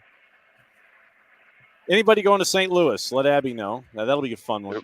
And before you go, if you've never been to St. Louis, watch the True South St. Louis episode for all the restaurants and all the different nationalities of restaurants that you can get into. That is mandatory viewing. And if you wish to find some really cool hole-in-the-wall restaurants in St. Louis. This is why we need Turner South, the old television channel back, where they would just go around to random cities. They're like, hey, here's a bunch of random restaurants. Hey, you should check these out. Absolutely. You should do that. So, Bart, hopefully we didn't get you in trouble with your real gig by keeping you on entirely too long this morning. You were able to multitask, hopefully, as well as you multitasked previously. Yes. So catch your breath, enjoy your coffee, and we will catch up with you soon. Looking forward to the next episode of the Soccer for US POD here on the SDH Network. Thanks for dropping by, my friend. I know that the fourth really held up the banner, and we went well past the number of minutes, but thanks for dropping by as always, my friend. Yeah, we got some World Cup stoppage time in here. Jarrett, I wish the best to your boys. I'm cheering for them. I really am. Hopefully next game is a little bit better. Just don't embarrass just don't embarrass everybody for the next 180 minutes. Go out there and fight. If you lose all 3 games, but you play your ass off, I can live with that. Especially if it means Steve Clark moves on. Yep. There you go. All right, we'll see. We'll see. Bart, looking forward to the next POD. So there goes Bart. And Bart did the Irish goodbye. So Abby's getting some good custard. He said bye, y'all. Ted Drews, but I didn't get to be the one to click him out. He just literally dumped himself. The Irish goodbye is when Maddie and I just dip. Yeah. And so Maddie had a busy weekend. She was calling Georgia Impact, and then she and Gabriel Schrei called Chattanooga FC and UFA last night. That game took the over, and it took the over in a hurry in the second half. Went from 1-1 to 4-1, and I think it finished 6-2.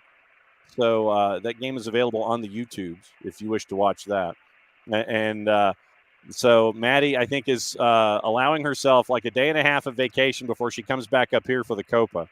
And let's see. So Tom is saying you can always watch old episodes of DDD. And Abby's wondering if anybody else is volunteering for opening ceremony setup and rehearsal. And she wants to know why the Copa lot is so expensive for parking. Yes, because absolutely. Everything is a money grab. With everything. Yeah, so literally, when it comes to these kinds of tournaments, it literally is like having the Super Bowl over and over and over and over and over again. So yes, and part of me is shocked every time if they do the games in Atlanta. Part of me is going to be shocked if the food prices are where they usually are for Mercedes-Benz. If the U.S. national team didn't roll in here and say, hey, you have to roll in here and do our prices because we're playing a national team game. So here's our national team price. This for food. Part of me would not be shocked at that, just because everything seems to go up in price and cost. And it's exhausting. Why? Yes, it does. Absolutely. Whatever. It was a busy weekend for everybody. Yes, it was, and will continue to be that way. The Dynamo. Speaking of the team that's exiting Atlanta, Dynamo have signed forward Ezequiel Ponce from AEK Athens on a club record transfer fee. So Ponce, 27, he's going to occupy a DP slot, and it's a full transfer through June of 27, club options through the end of the 27 calendar year and 28. 65 goals, 6 different top flight leagues, South America, Europe, stints in Argentina, Italy, Spain, France, Greece, and Russia. And obviously all of this is dependent upon the receipt of his international transfer certificate and P1 visa. Yep. They needed more attacking. Yes. Why, yes, they did. They needed more attack up top. Even in yesterday's game, or Saturday's game, you get those moments where you're able to put back the deflected ball off the post, and then you get you're pouring bodies forward, and you get the ball getting into Latif Blessing of all people, who has just become a horsefly for basically everyone in this league, because he'll pop up on a team and then will beat you, and you'll wonder, why are we listening to Latif Blessing? Well, just about everybody suffered Latif Blessing at some point in their existence. It happens. Yep.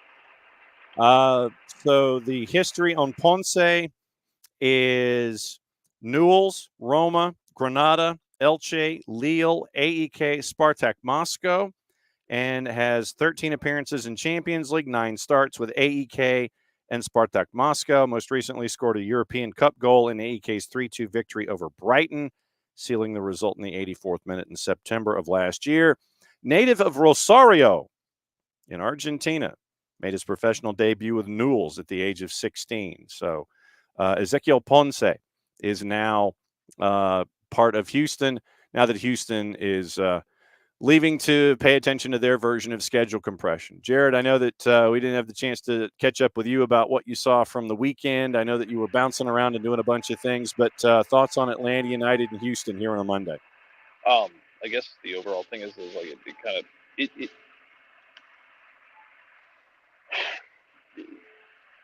an interesting write-up of all this, honestly, was Matt Doyle's mid-season write-up for Atlanta United, which was to say, hey, they're underachieving, but it feels like they should be better than they are, and this game kind of felt like that. You didn't start off the game great, which I'm still pissed about, because, and I had a conversation with Apotheos head coach John Mercado about this after their game Saturday night. where he talked about, he's like, we didn't come out as aggressively as I wanted us to, and we'll talk to Johnny this week and lead up for MPSL Weekly. Yep. But he talked about, we didn't push them as hard as I wanted to out of the gate. We knew what they were going to do. We knew how they were going to sit, and we didn't come out with that aggression. And he's like, I had to kind of yell that into them at halftime. You have an interim coach. You've had 2 weeks off, and you come out flat, and you give up a goal off a set piece again, and then it shouldn't take that to jumpstart your heart, but it did. But then you fight back. You get the turnover. You get the finish. You get the Rios goal. Luke Brennan comes in and does Luke Brennan things, which, yeah, it's why we've been calling for Luke Brennan. It's why I've been calling for Luke Brennan for a while, because and here's the thing. Luke Brennan's also going to have games where he doesn't impact the game. And it sounds like El Mosqueda's banged up and might be out for the next week or so or more. Yeah, right. So it's probably going to be Luke Brennan again. And please understand that Luke Brennan is not going to have that game every time out because he's 19. Correct. It's not going to happen. I don't want it to be a repeat of the George Campbell situation where week after week people alternated their views between, yeah, man, this kid's really good, or he's trash, he shouldn't be on the field, because God knows I got enough of that, when George Campbell was here, where I spent way too much time trying to explain and defend a 19-year-old. Yeah. Who we shouldn't have to do that for. We should be realistic about teenagers, that they're going to have games where they come in and they change things in a positive way. They're going to have games where they struggle because they're kids, because it's part of growing up. Caleb Wiley still does the same thing, and Caleb Wiley's been doing this for 3+ years now. He's going to have games where it struggles. That happens. But you fought and dug and clawed your way back in. Shande Silva got another goal. Good for him.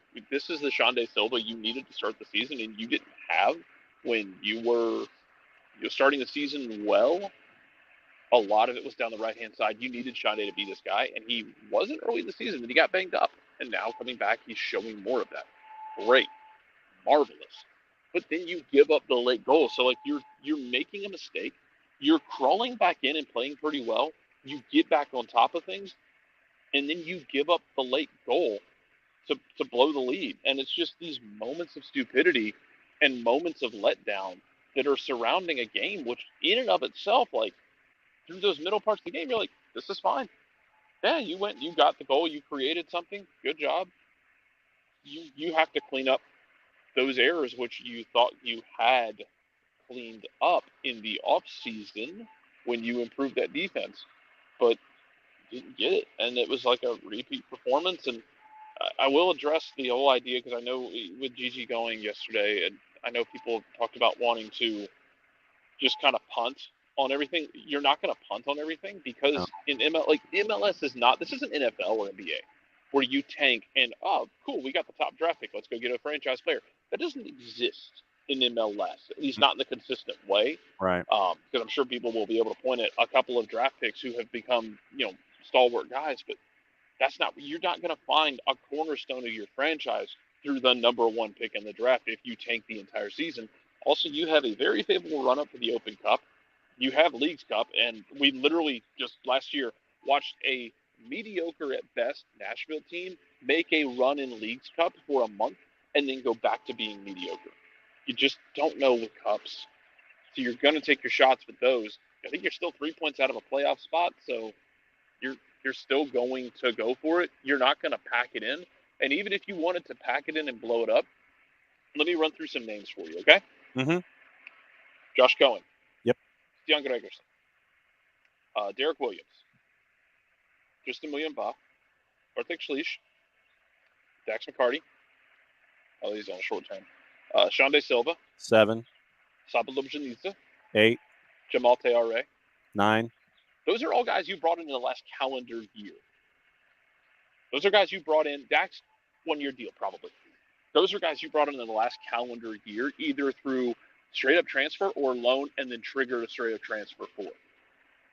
That's a lot of bodies you would be. If you wanted to hit the, if I could blow it up, I would button, you just brought in 9 new bodies in the last calendar year.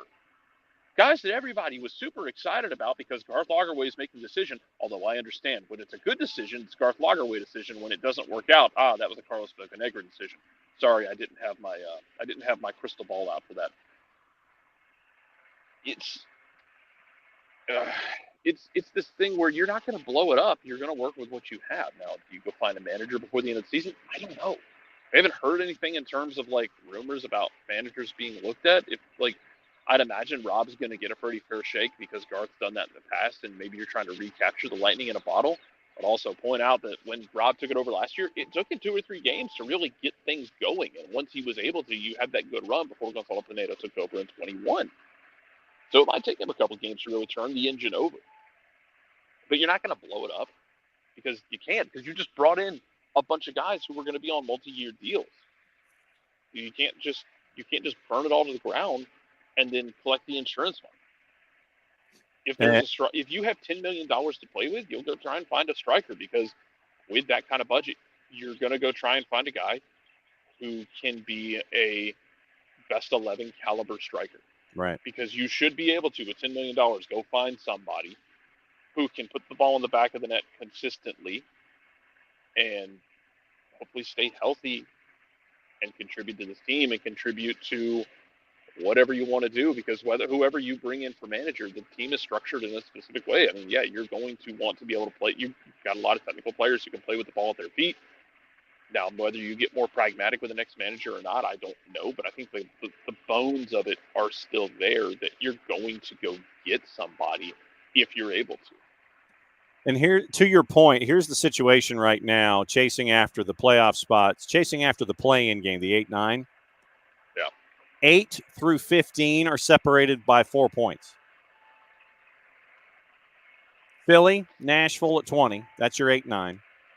DC's at 19, Chicago, Montreal at 18, Atlanta, Orlando at 17, New England at 16. Everybody's got 4 wins in that group, except for New England, who has 5-10-1. Yeah, they're 5-10-1. Which is really weird, because like it kind of feels like we're doing. I don't know if you've checked the standings of Major League Baseball this year. Major League Baseball is just punishingly mid this year. Like, Go look at the standings. Like, a lot of teams are like at or below 500, and MLS is kind of doing a similar thing this year. Where like you've got some teams that are like punching above their weight, that are doing really well, but a lot of teams are just kind of sitting in that very mid category of just kind of left.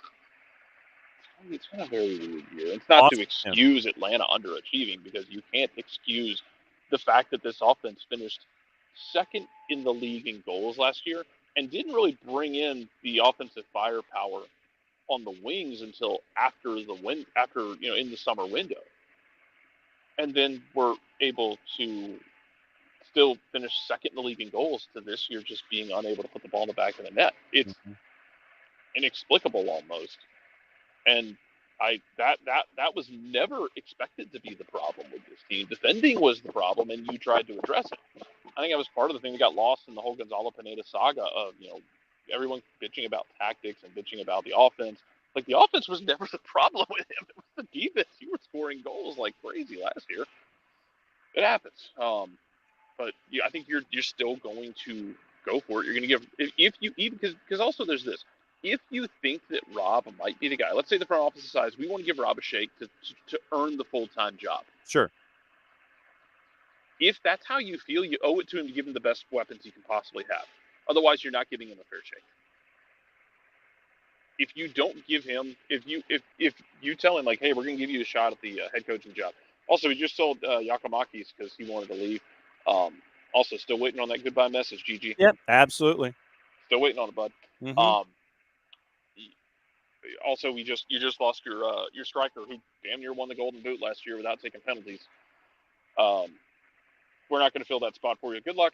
I mean, you're gonna if you think he is the guy, if you want to give him a shake, it's got to be a fair shake. You can't just sit there and say, "Hey, here's what you got," and make something out of this. Yeah, we've given you, and yeah, you're gonna be missing guys. Like, you don't have Saba, you don't have Bartek right now. You're not going to have a Bram, which, okay. Like, a Bram has been fine, I think, when he's been on the field this year. Caleb with the Olympics. Thiago with the Olympics. Yeah, Thiago and Caleb, I'm still, like, Thiago might go after the Olympics. If he balls out at the Olympics, The offers will come in. Don't know how much, but you'll get offers. Because and what, that they will PSV was exist. interested at one point?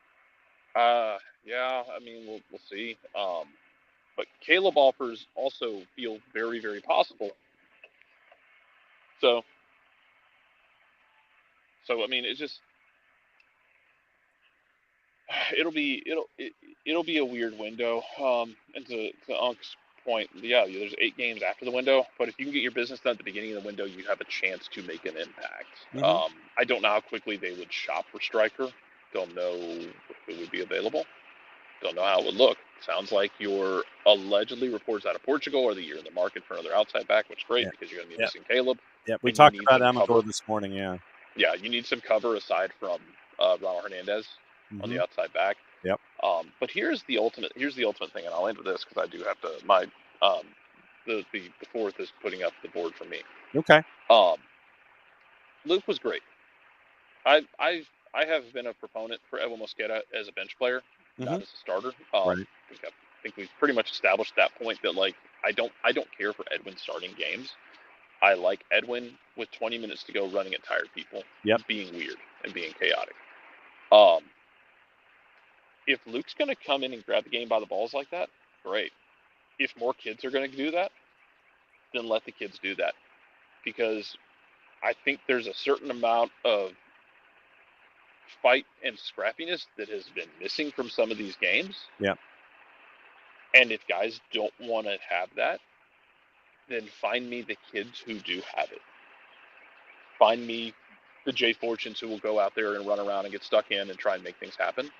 Or an Alan Carlton who will go out there and fight everybody but also spray passes around. Yep. Find me, Matt Aiden Torres. Yeah, Aiden Torres on the right-hand side. I'd mentioned Noble and Matt Edwards as a part of the equation. Javi Armas as well. Javi Armas, yeah. If guys don't want to go out there and fight, I'll put the kids out there and they can show that they want to fight. Because you got to have somebody who's going to go out there and swing. Mm-hmm. Agreed. Abby said, I know that you got to go. Abby's talking about Carl Robinson. Why would a team get an assistant coach for an interim? My take was that it was in the works already. Help was needed anyway since you got rid of the assistant coaches that came with Pineda. And that's the thing is, like, when Pineda left, he took 2 assistants with him, including Luca de la Torre. Like, you're missing bodies at that point. Yeah. And Robinson is an experienced hand in multiple fronts. Yep. Whether or not I don't know if it was in the works beforehand or not. But yeah, you lost your head coach and 2 assistants, so you were short on the staff. Matt Lowry working with the first team staff now as well. Like, you needed bodies out there, and you want different perspectives, and you want different guys and different voices. So I don't know if it was in the works before Pineda's move or what, but yeah, definitely a matter of you definitely needed the bodies after Pineda was gone. Otherwise, you had like a skeleton crew coaching staff. So yeah. Yep, there it is. Back at it again, 9:05 in the morning. Yeah, that's the plan. All right, we'll see him then. And 9:30 tomorrow morning, we get to find out about what it was like in the TST for the Della Perutas, what it's like in Serie A Femenil for the Della Peruta sisters. And so that'll be a fun conversation at 9:30 as we get you ready for match week, double match week, schedule compression, all of that kind of stuff here on the SDH Network for Soccer's Morning Show. Thanks to Abe Gordon at 92.9 The Game. Thanks to Bart for staying long after the fourth, put up the board for him. And as always, thanks for Jarrett for crashing before he had to go back into the real world. What to watch, where to watch it, what's going on today after Fubo and VIX get you through what's going on for the 5-match, $80 million payday for Fubo. Subscribe to VIX, and I think you get it free if you've got the particular phone service that doesn't fit me to a T and is not very mobile. Big Fox has Austria and France at 3 o'clock. FS1 has Belgium, Slovakia at noon. 9 o'clock, it is at Four Rivers, Northern Colorado, and One Knox. That's at 9 o'clock tonight on the Plus. Once again, Fubo's got the 9 o'clock. VIX has all 3 matchups. Romania, Ukraine, Belgium, Slovakia, Austria, France. France, I need to get that particular drop. And right now it is, where's my scores? So, you're trying to hit what's going on with the scores and it doesn't give it to you. Full time, 3-0, Romania beat Ukraine. So, as always, thanks to everybody for dropping in, being a part of everything. Yeah, thank you, Abby. Yeah, Soccer Bowl 83. From our friends, I think I got this from TeePublic. But anything obscure and cheap, they'll usually run a 50% off sale, and you can get T-shirts for $16. Googie, you don't want me to wiggle it. As always, thanks to all of you guys for dropping by. We'll be back at it again 9:05 tomorrow morning here on Soccer's Morning Show on the SDH Network. And thanks again for all of you guys for being a part of the discussion. Thanks for sharing.